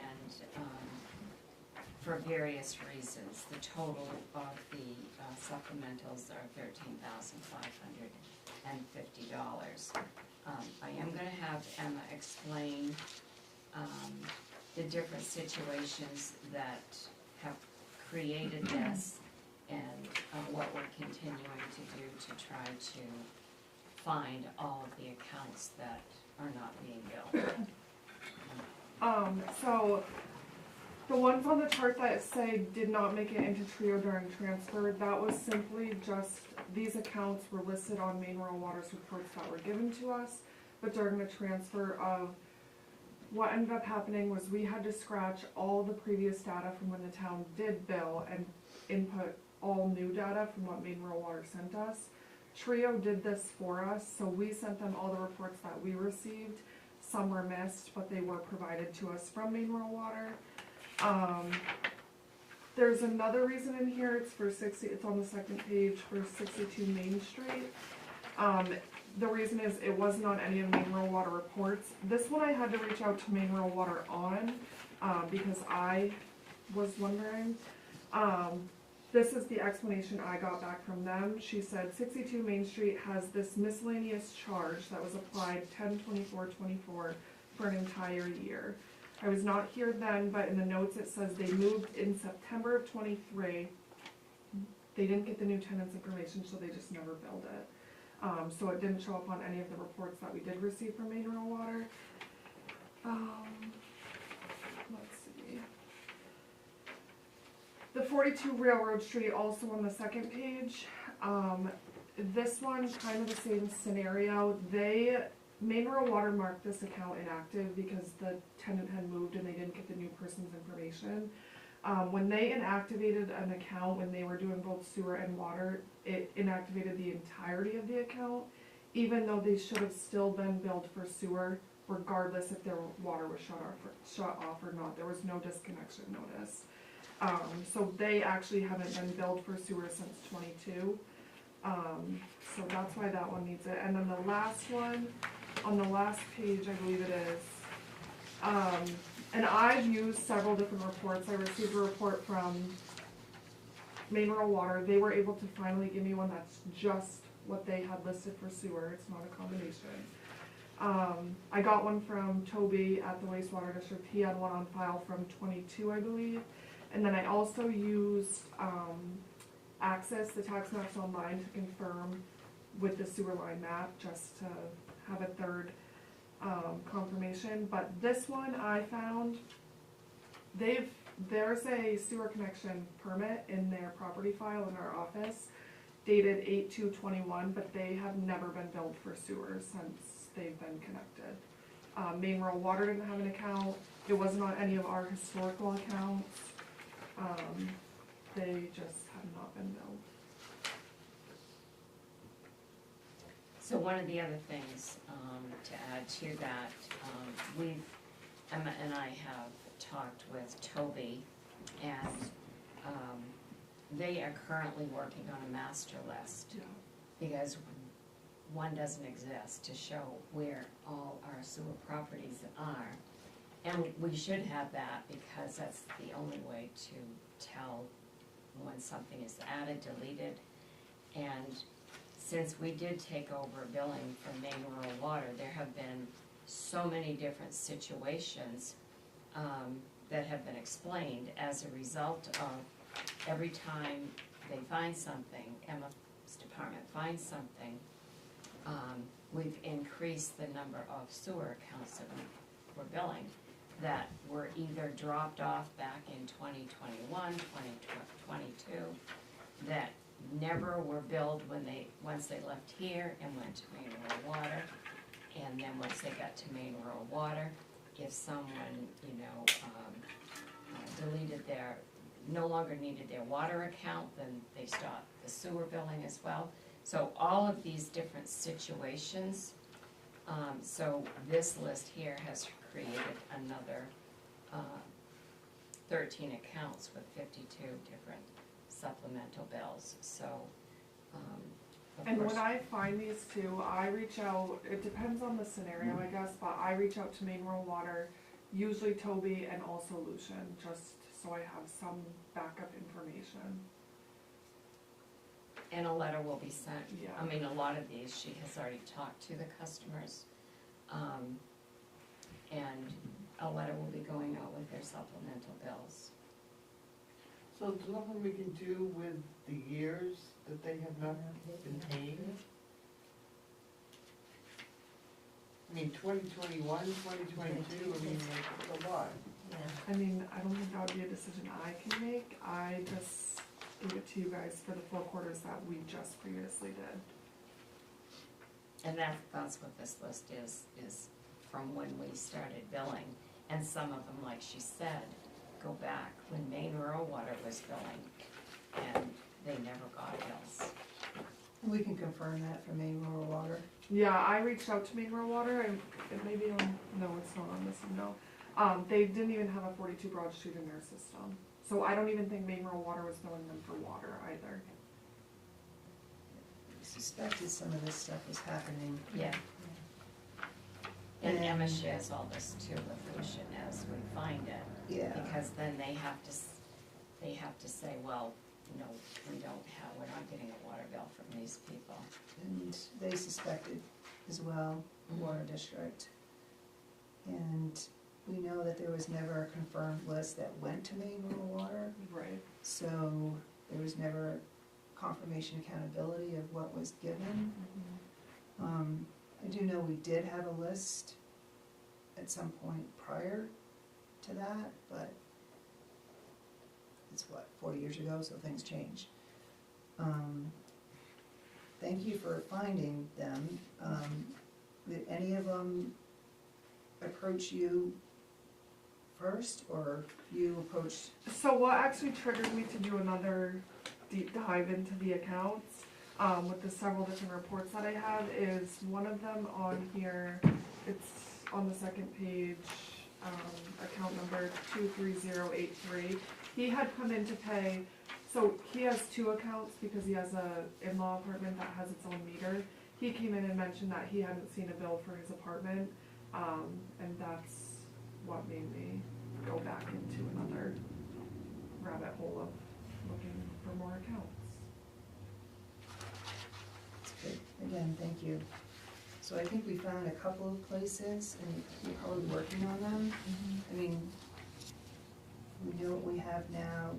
So one is to confirm the SSDC, through the SSDC fees, the construction permit, the connection, to make sure we found one. It'd be nice to confirm, at least going back maybe to 2020, that they're getting billed. I think you're good with the current ones. I think we've been pretty good with the current ones. And then the other piece too are building permits. We know that they're building apartments and such like that. It's also another way, if they are building another dwelling unit, and need connection, then that's another way to check too. Some of these look like they just weren't followed through with new owners. Yes. And you mentioned, like, so if somebody turns off disconnects their water, they still should be paying sewer, right? They should still be paying for sewer as long as there's no disconnection notice.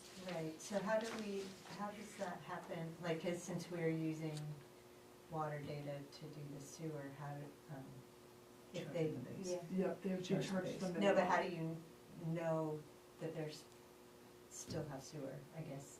I mean, if their account's now gone from. So what we did, you heard about the two properties that we had in 2013. So there was a house on that property. When we took it, we actually had the sewer connection taken out. Still have the tire marks on the front lawn from it, but the connection was physically disconnected. And so then we did not, once that happened, we did not incur the base fee for just having a connection. Yeah, but I mean, right now we get the data for sewer from water, right? So if we're not getting any water data from somebody who's disconnected water, how do we know to continue sewer? We would just assume that they get the minimum, because if there's a house, they are connected to sewer regardless if they're using water or not. They have to be billed.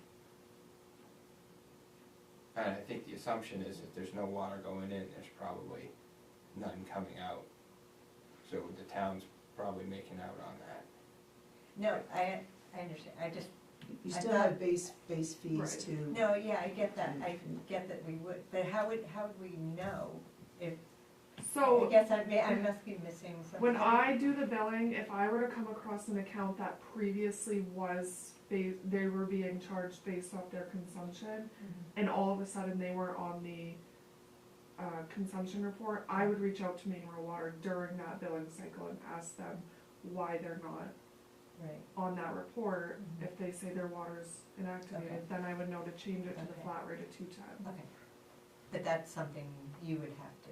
Yeah, Catch. yeah. And So- also, I mean, if people are disconnecting, connecting, the wastewater superintendent, would be notified. Right. Or, Mhm. well, I would expect would be involved somehow, Mhm. so.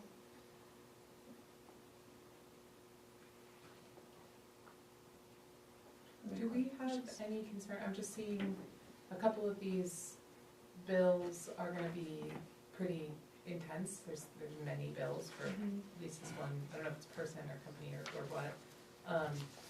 Our payment plan, are we concerned about, how folks will be able to deal with a suddenly, like this one bill will be upwards of like $5,000? Right, I mean, they can make payments on their account.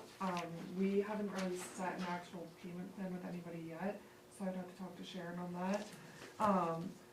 You can come in and make whatever payment you want on your account, but interest will continue to accrue on the account, regardless if you're doing a payment plan or not. It's basically the same way as real estate payments, so it doesn't stop the lien process. The dates for collection still are there, and then after the date goes by, and if you don't make the payment, the interest still adds up. And if it's not paid by the lien date, you get the lien. So that all still happens. But like I talked to a gentleman today, and even though he has gone way past that process on his balance that he owes, he's going to be making a sizable deposit, and then he's going to be coming in. He basically told me what he'd be doing, and he will pay an amount every month. But in doing a payment plan like that, when their balance, let's say they have $5,000, I'm just throwing a number out there, $5,000 balance, they pay a deposit and then they pay a monthly payment. In addition, they would have to continue to pay their quarterly bill. The quarterly bill wouldn't be added on to their balance because it'll never get paid. And if you do a payment plan like that on real estate, you can do that too, but your payment plan is based on getting the balance, the outstanding balance paid down. CMP does the same thing. They have a payment plan, you pay so many months what you owe, and then every month when you get your CMP bill, that's part of the payment plan, you have to pay that monthly bill. So they would still have to pay the quarterly bill. So we can do those things to help the situation out. Because the reality is, if you don't pay your water bill can be shut off. We can't shut off anything with the sewer, so it's a little different, so.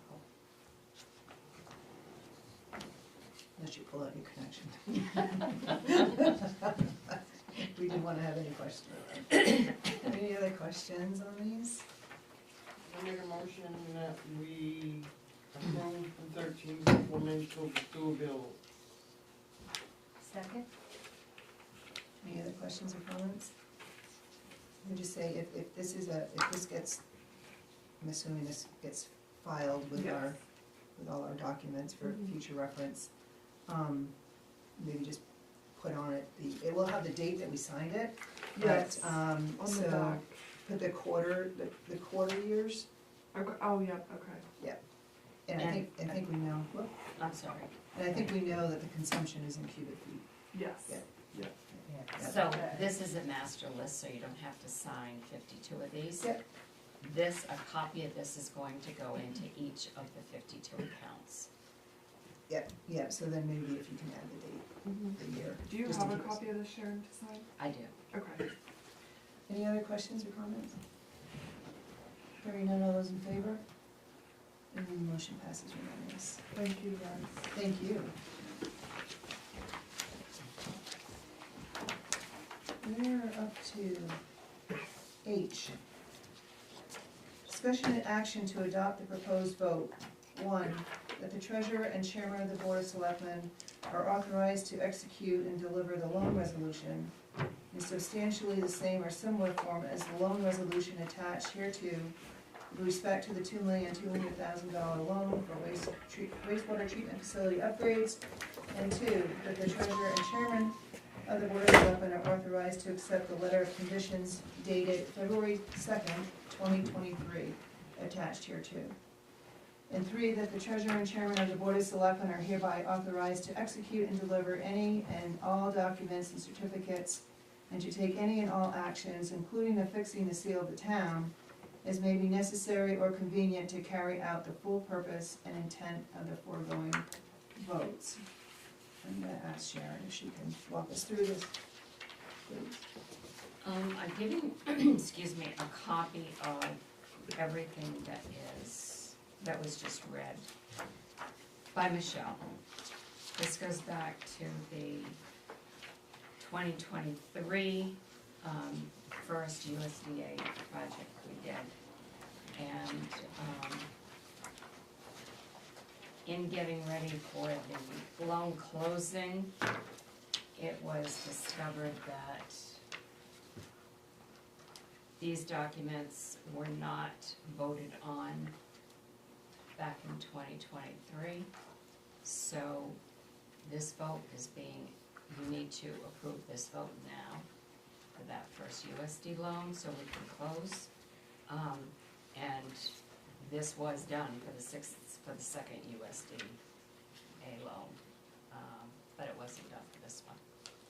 This vote was given to be done at the May 17th, 2023 meeting, and it wasn't there. So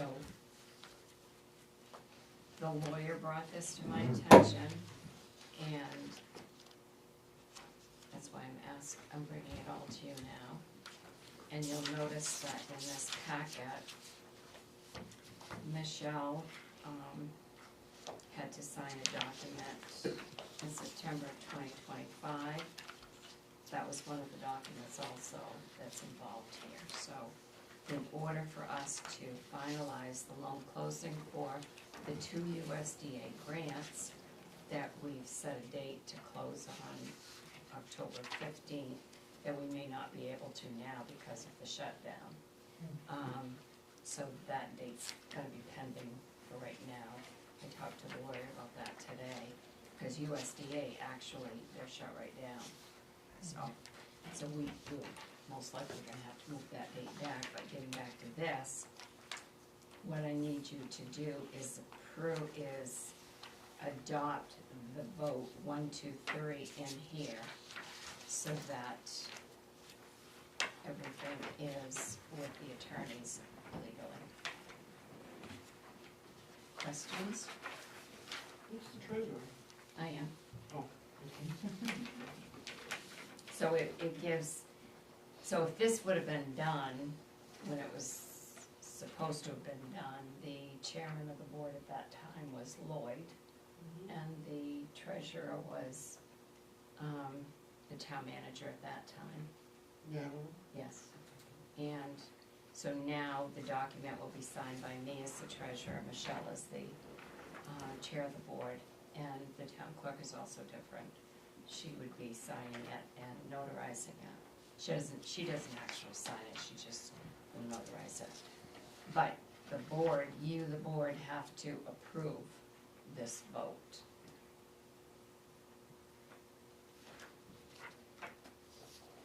Make a motion, we approve the proposed 1, 2, 3 issue. Second. I'm gonna read the I whole was thing. gonna say, please just say that, so moved. And then put whatever the proper word is, I don't know if it's approve or adopt. Yes, I did. Adopt probably is it, right? Yeah. Hindsight? Okay, any other questions? Hearing none, all those in favor? And the motion passes unanimously. Thank you. Thank you. We continue on to 10I, discuss September 9th, 2020, oops, I I think it's 2025. You are right. 2025 letter from the Oxford County Commissioners. And you have a copy of that in your packet. I actually just asked to have this put on, to just bring it forward so it's in the public realm. Still digesting it. A bit disappointed but not surprised. And I just didn't know early on now what your thoughts are. I would say I pretty much feel the same way, not at all surprised, but, I don't think they're really seeing all of what I perceive are the issues, and maybe the town or other people feel differently, I don't think that they're really grasping. The biggest issue to me, isn't necessarily the overall cost, it's absolutely cheaper than having a police department. But you only have one person. When you have a police department, you have, an administrator who's often a police chief who can also step in and do law enforcement. You usually have some rank structure there, or even in a small town, you usually have a captain or a sergeant. And then you have your patrolman, usually 4 to 6 people for a town like this. So when they compare our numbers to those kind of numbers, to me, it's not apples to apples, it's apples to pumpkins or something like that, I guess. And again, the issue for me isn't, and I think we've tried to address, I know we've asked them some questions and they've addressed some of those questions, but it does not address the issue of when we send a deputy somewhere else, it costs the town of Bethel money, and it does not ever get reimbursed, nobody tracks it. And it gets back to what I had mentioned, I think, Michelle, you weren't here, but I think I had proposed sometime, not for this, I don't think that there's really much that we can do this year, but moving forward, my thought would be either basically tell them we want the 2080 that we proposed, or we want you to put something in your policies or in the contract that prohibit our officers from being primary investigators or primary responders to other towns. There's probably better language to come up with that, but again, it's not like it used to be when Bethel PD existed and somebody went to Gilead and they quelled the emergency and then the state police or the sheriff's office showed up and took over. Now it's our deputy goes over there and in many cases handles the entire incident, which is hours of time, including if they have to arrest somebody, they have to drive them to South Paris, do their paperwork in South Paris and come back, and that can take anywhere from 2 to 6 hours. There were many times when I was doing it that the people would walk out on bail before I left the jail. That was a running joke, but it actually happened. And again, none of that is really addressed in here. But I guess it was like you said, I pretty much expected it. Yeah. But I know you talked about that same, I think it was last meeting, right? That we're gonna try to address that when they talk to us about a new contract, right? Or that we want that in the new contract. So,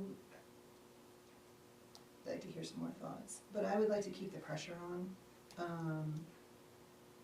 They didn't even address some of the other pieces that we explicitly went there for on August 19th.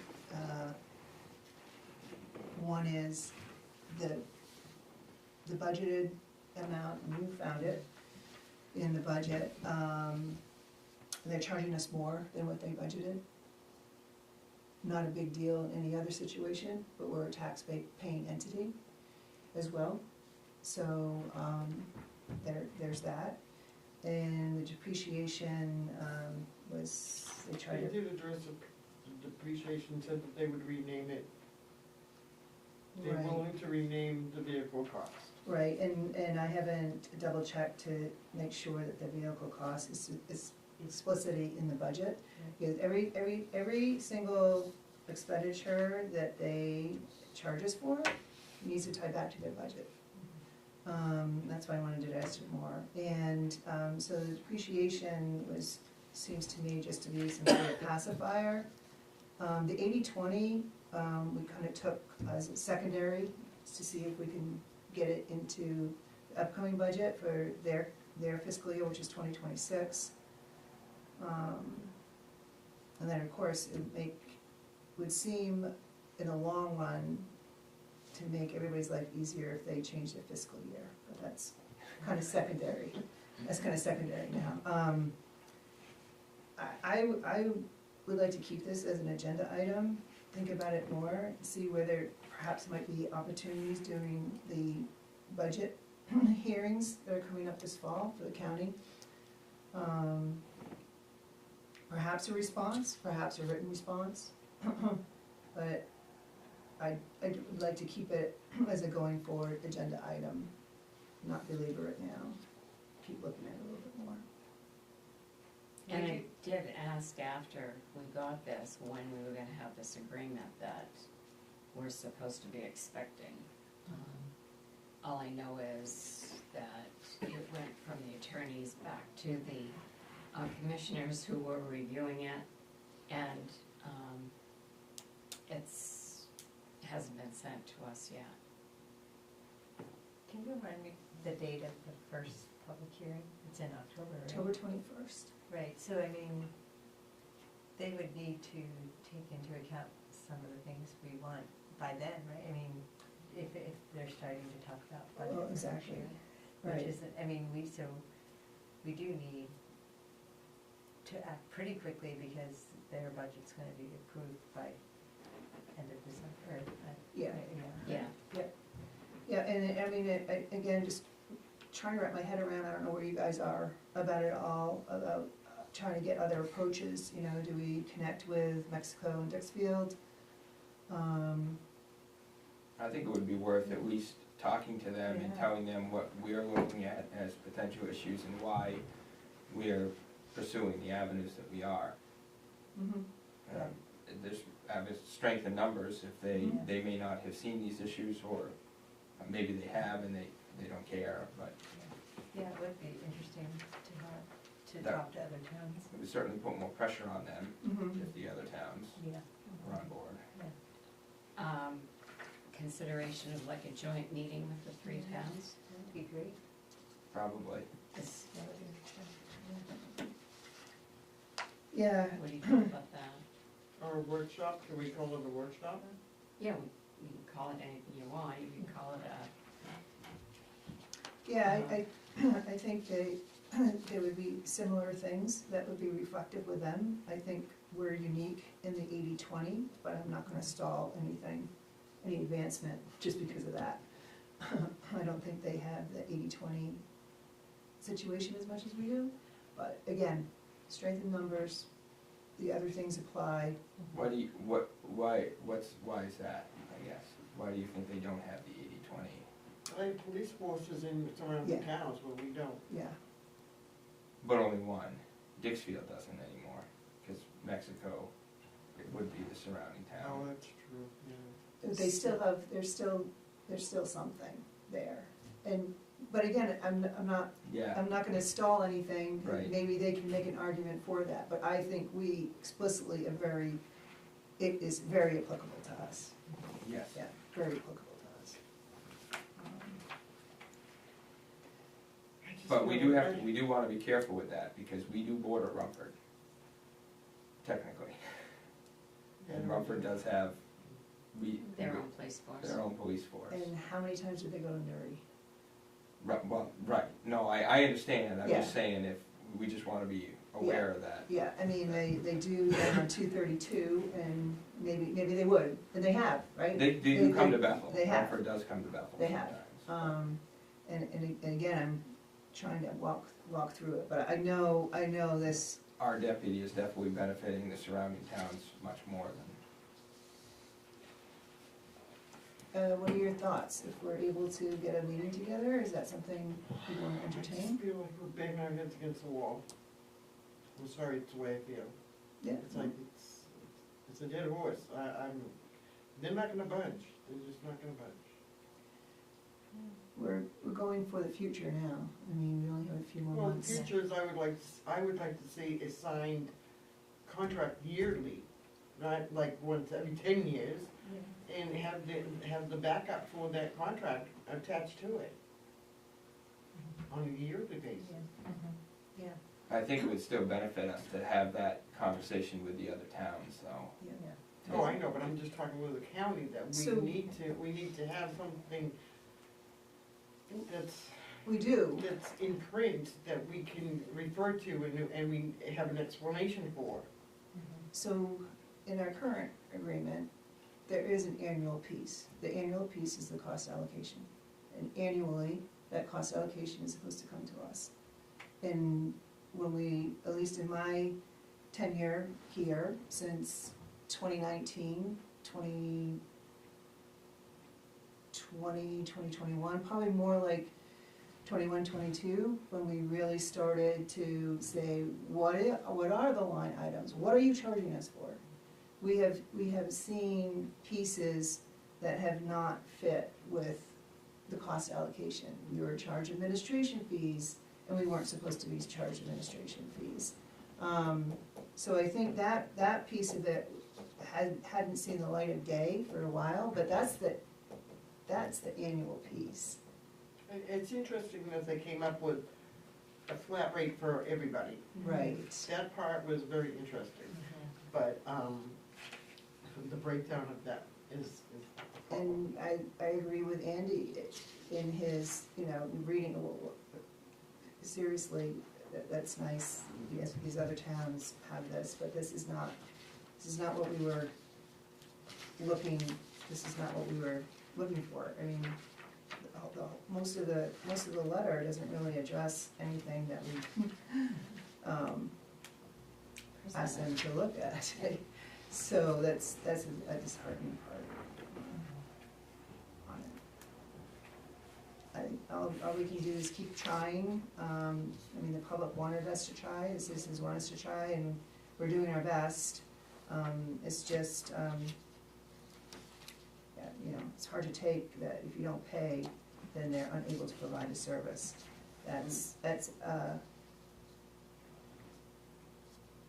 really not really something that's, it goes both ways. It should be a mostly win-win win-win situation. It keeps a force for them to be employed, and it provides us a service. So that was disheartening to see them take that sort of approach again. I think ultimately, I agree with the idea of meeting with the other towns, because I think that will allow us to communicate in a more efficient way. Because realistically, I would hope they're having similar conversations with the other towns who are seeing issues. And in this way, we're almost doing them a favor in that they don't have to communicate with all of us separately. We are getting on the same page and developing some shared needs and shared expectations, so that when we come into this next round of looking at the contract that they're offering, we're able to have the context of the other towns, we're able to kind of build a potentially unified argument. I don't want to assume that we will have the same requests as the other towns. We might have different requests, but I think this is, I don't want to present ourselves in opposition to the commissioners. I think that I want to try and work with them, and I do want to be cautious of maintaining that relationship and making sure that that is a beneficial working relationship. And I think that working with the other towns, I see it as beneficial, although I could see it being interpreted otherwise, but I see it as beneficial. The other two towns are fairly new with this. I know Yes. Mexico is brand new, Mhm. and Dixfield, it's only been a year maybe? Couple years, I Maybe think, two, for them. But And then they didn't do it, and then did it again. So they don't have the experiences that we've had. Right. Do we know if they have frustrations at all, or we don't No, even we know, don't. like they may be like. That would be why we would meet with them. Meet to- with them? Yeah, I'm not sure, they have dissected the cost allocation as much as we have. Mhm. I don't even know if they've been presented, what we've Yeah, been right. presented. I mean, we were Right. told in an email, this is what you're paying. Right. I mean, we had it for And- how many years before we actually dug into it? Yeah, and we did at one point, Sharon and Alicia teamed up from Dixfield, and that was the overall, right? You did Yeah, a commissioners we meeting. went to a commissioners meeting, Alicia and I, and Frank and I went, and two of her select board members went. They were really having the same concerns that we were having, and we all addressed them. We never received, just like now, an answer that, anything to really answer our questions, but we had similar questions as far as the cost and everything else. And I know that was my first year here.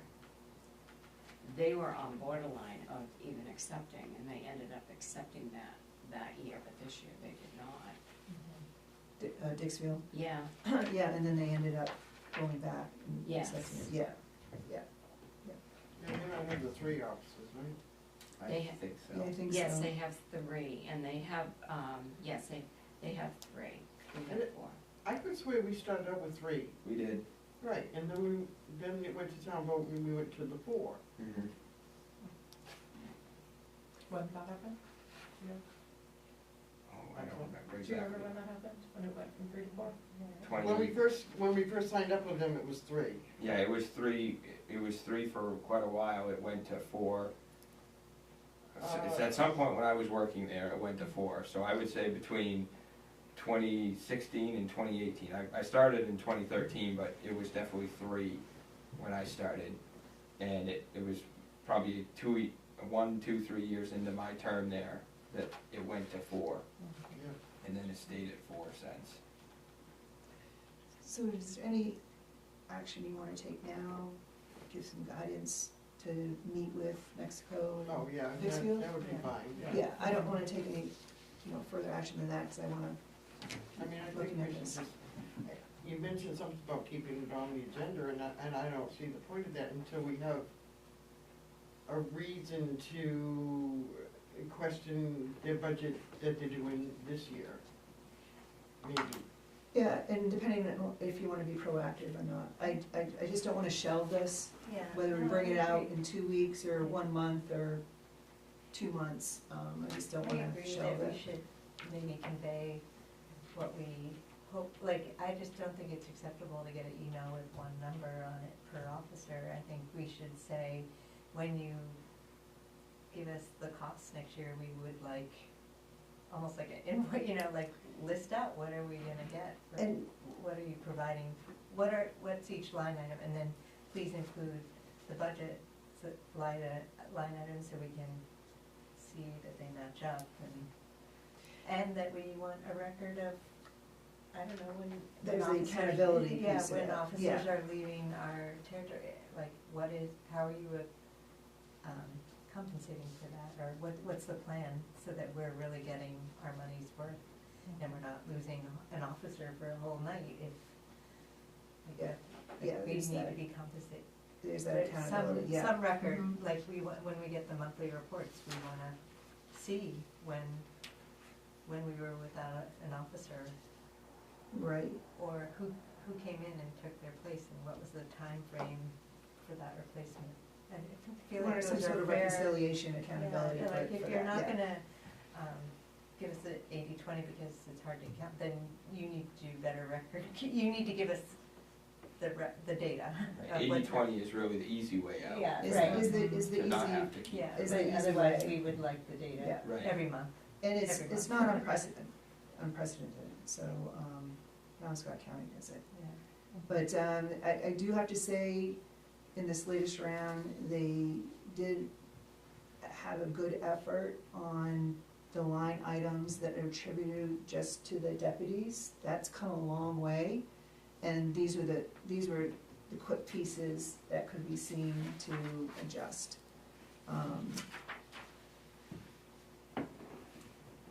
But yes, we don't want them to change it, at least change it to what we ask them, you know, you gotta tie every single thing to what's in the budget.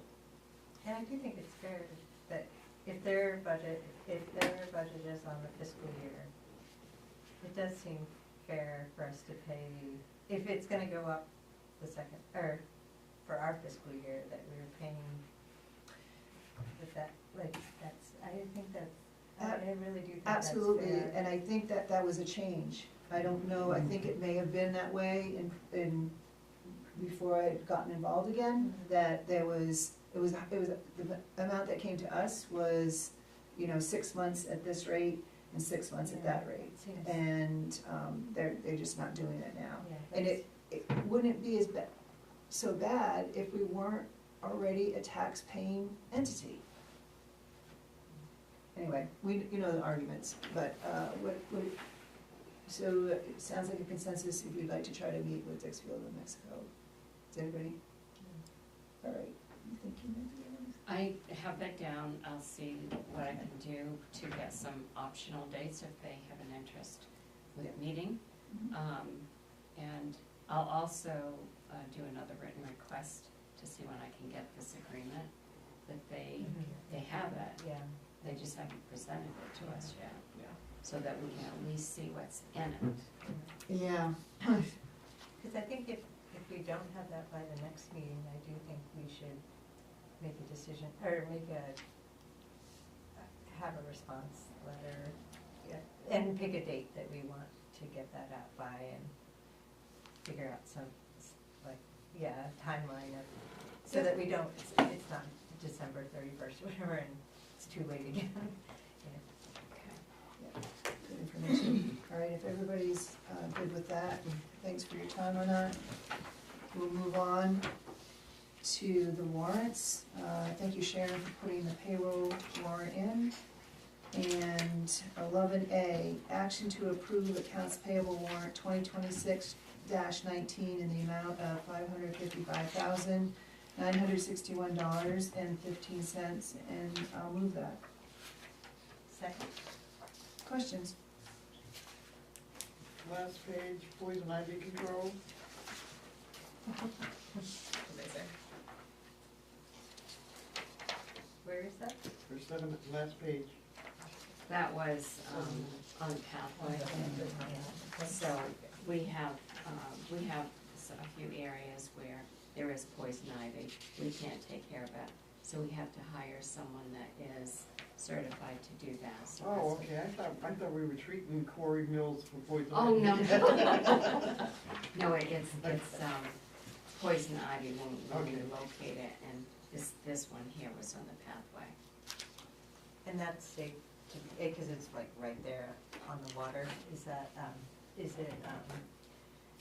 Well, actually, it's where people walk, so we have had complaints by people when they find poison ivy, but we're aware of it too. Scott's aware of the areas where there is poison no, ivy. but the chemicals that are Oh. used to treat the poison ivy are definitely washing right into the Androscoggin, because it's right on that bank. It could steep be, bank. yes, but you also have to have someone licensed to do these Mhm. jobs, so we can't just go do it ourselves. No, I know, but I mean, I just. I'm sure that, I know what you're saying, you're concerned about the pesticides getting in the water, right? Well, they will be. Yes. Or the herbicides. Yeah. Are they using? It's not a very large area. It's the It whole is. bank is very Did they covered. treat the whole bank or just a couple? I walk on that area and I did Yeah. notice that it was taken care of, but Yeah. I didn't think it went all the way down to the bank. I think they just did like a couple feet on either side of the path. It's still a valid concern, yeah, because that is right on the river. Yeah. But just thinking about how large of an area it is, or maybe even thinking about the Yeah. contractor we use. You could get some goats or something. Yeah, they Because love they do it. like poison. Yeah. I mean, then you don't have to think about the chemicals. Yeah, and there's all that knotweed that's there too. Oh, yeah. Yeah.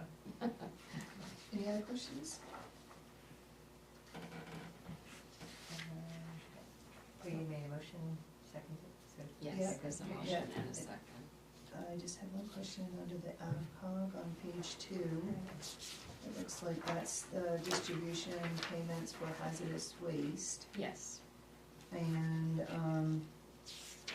so the Hanover 3 units, are they gonna reimburse us, or? yes, we bill them. Okay. They bill every other town, who brings as part of this, but Hanover, they don't. It's included in our bill and it's separate, and we bill them and they reimburse us. Was it considered a successful hazardous waste day? Like, Yes, it was. There were a lot from, all of the towns. And then, first light on, page 4, are those prices reflecting the new pricing? No, because that program is not in effect yet. We're still waiting for them to, we're still waiting. After all that? Yes, we're still waiting for them to get everything finalized, so these are our current prices, and we don't have first light for, the changeover hasn't been done yet. Okay, great, thanks. Any other questions? Hearing none, all those in favor? And the motion passes unanimous. Brings us to select board items. Anybody have any items they'd like to share? I wanted to follow up on the conversation around the comprehensive planning. I imagine we will get to that, but I was just curious if we have a status on getting copies of the comprehensive plan, so we can take a look at that. We can print those off for you, because, but I have not printed anything off yet. Okay, I will whatever you get can you do. copies. That would be great, thank you. Oh, they're not more than you had after all, or? No, there are, I gave you section 1 and 2, but the majority, all of them except for 2 were section 1. There's only 2 section 2s. Okay, So I can give a copy of the section 2 or 1, whichever it was, and then I'd have to print off. And we found where they were saved in our system, oh, okay, all right, so okay, we can do that. all right, good. You talked about, were you gonna,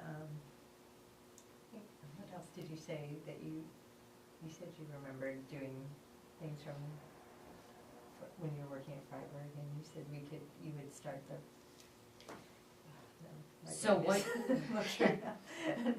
What you can do is, even though we're going to budget in the next fiscal year for working on the comp plan, you can still meet have a workshop, or do it at a meeting, a select board meeting, and you can talk about putting together a ad hoc committee, how many people you want on the committee, advertise that you're looking for members for an ad hoc committee. Erica from AvCog has all of that information, Word document showing how to advertise for all of that. And you can start getting applications from individuals, and then you can decide who to put on. You can actually form an ad hoc committee before you actually start doing anything that requires any funding to go outside. So you can start that process now. So what should we do, what steps should we take now? Like, do we need to make a motion that we want to? So we would put that on as agenda items, so we can have discussion. I would advise that we don't do anything until we know the townspeople want to do this, which would mean budget meeting. I would like to, we could get information from Erica. I would like to look at that information and see about committee composition. I think there's various perspectives that would need to be brought to the table, and I'd hate to eliminate any of those by just having an application system. Those are just my quick concerns, just hearing what's been said here. I think it would be good to start, I would like to take our time with the process of creating a committee for all the reasons that you just stated. And I think even if we get to a town meeting and the majority vote is that folks don't want to commit the money to do this, I think it would still be good to have had a committee that is able to understand what it is that we're bringing to the townspeople and communicate that. So that's, the order of operations to me seems like what you said, of getting the information from Erica, starting to think about how we might put an application process out there that really does build a committee that is representative. And that would be a workshop. That would be a workshop if we decided to do that at the time. I am cautionary, because of time and resources right at the moment. It was explicitly a reason why we were going to put it in the next budget cycle. We don't even have a sewer budget yet. We don't have some basic things done yet that takes time and resources. So the comprehensive plan was put on a path at a time when we thought we might have the resources. So that's just my caution. I feel like we've had so many different people, or and groups come say that having a comprehensive plan would be helpful, so I feel like people are sort of shouting for it, but, and that if we can start the process of just preparing for a town meeting, because like if we go in to the town meeting not really being able to explain why it may be important to do. We have a comprehensive plan. It's outdated, but we have a comprehensive plan. I think some of the people who have approached us for a comprehensive plan, I think there's an education process that needs to be done.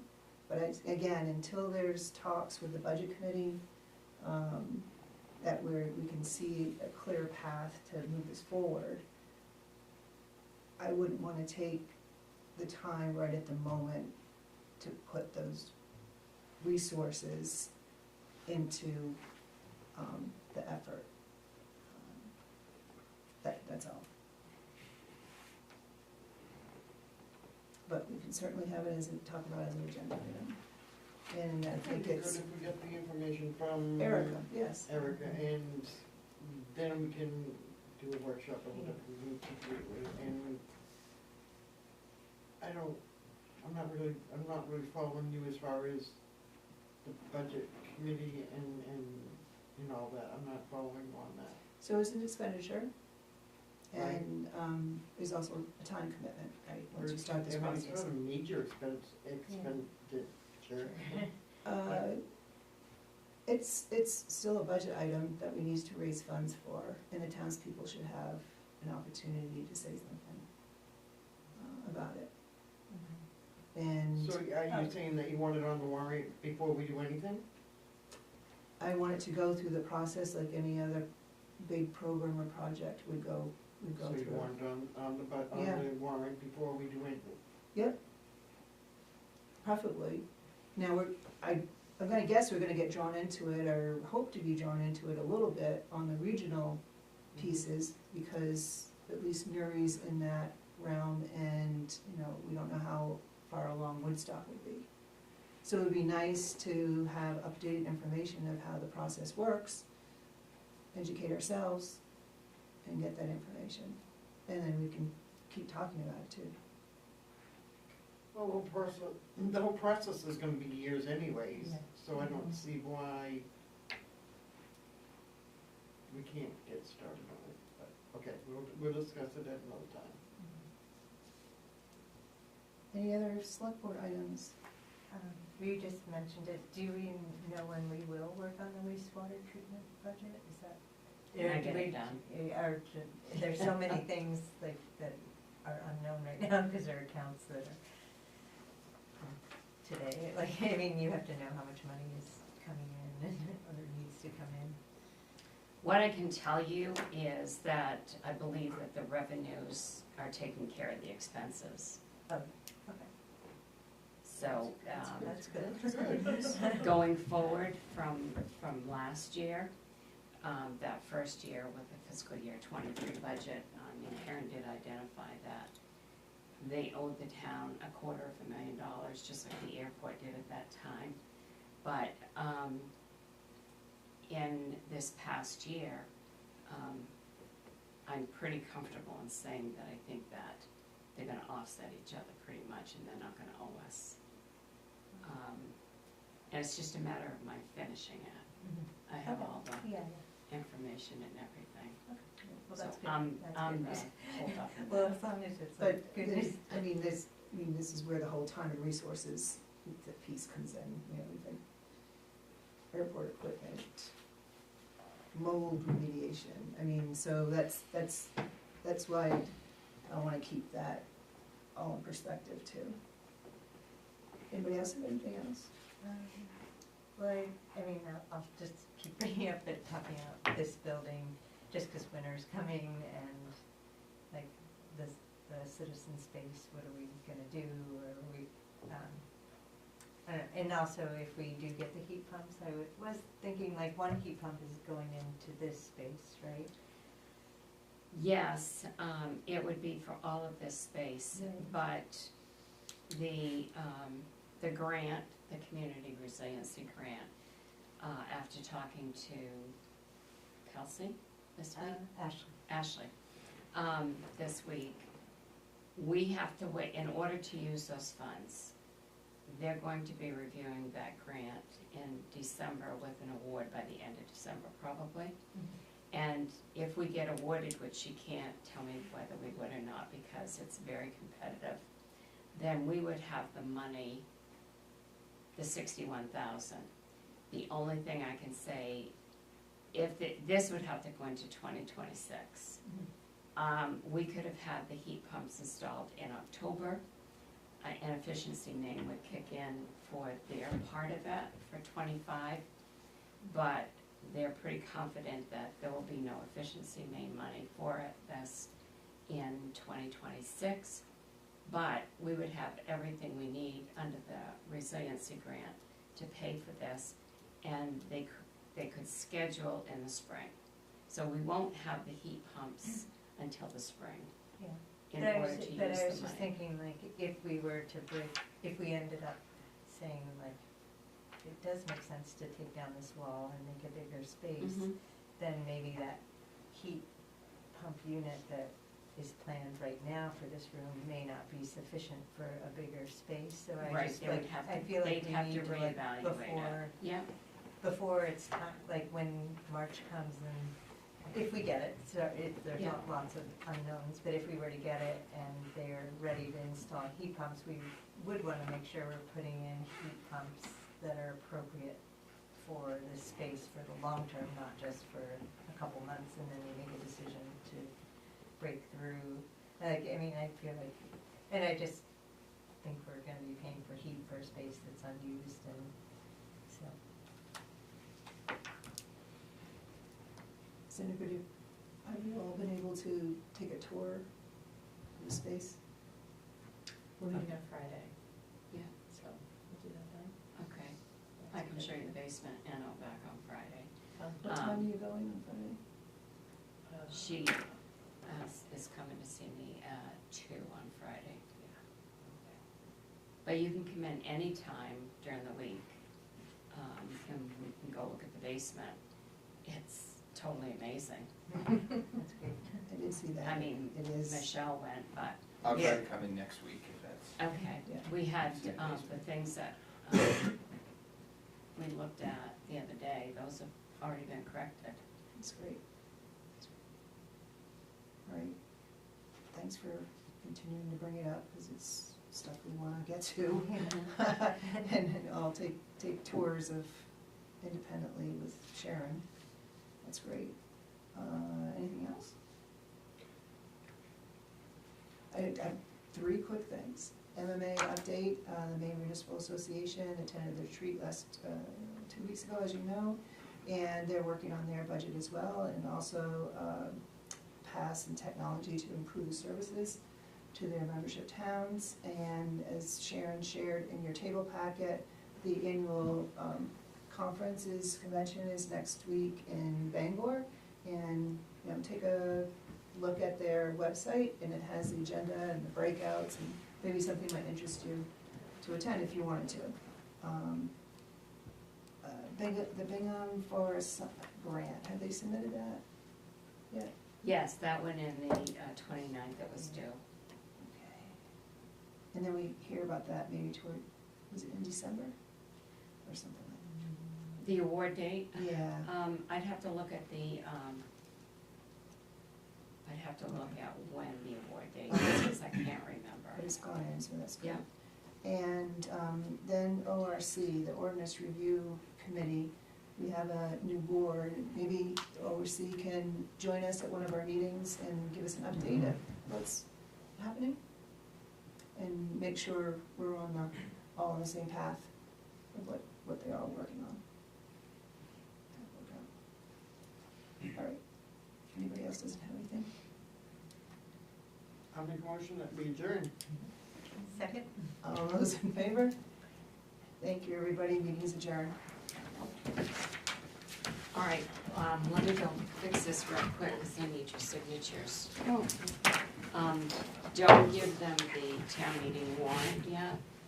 And I can shut the camera. Okay. I did one meeting.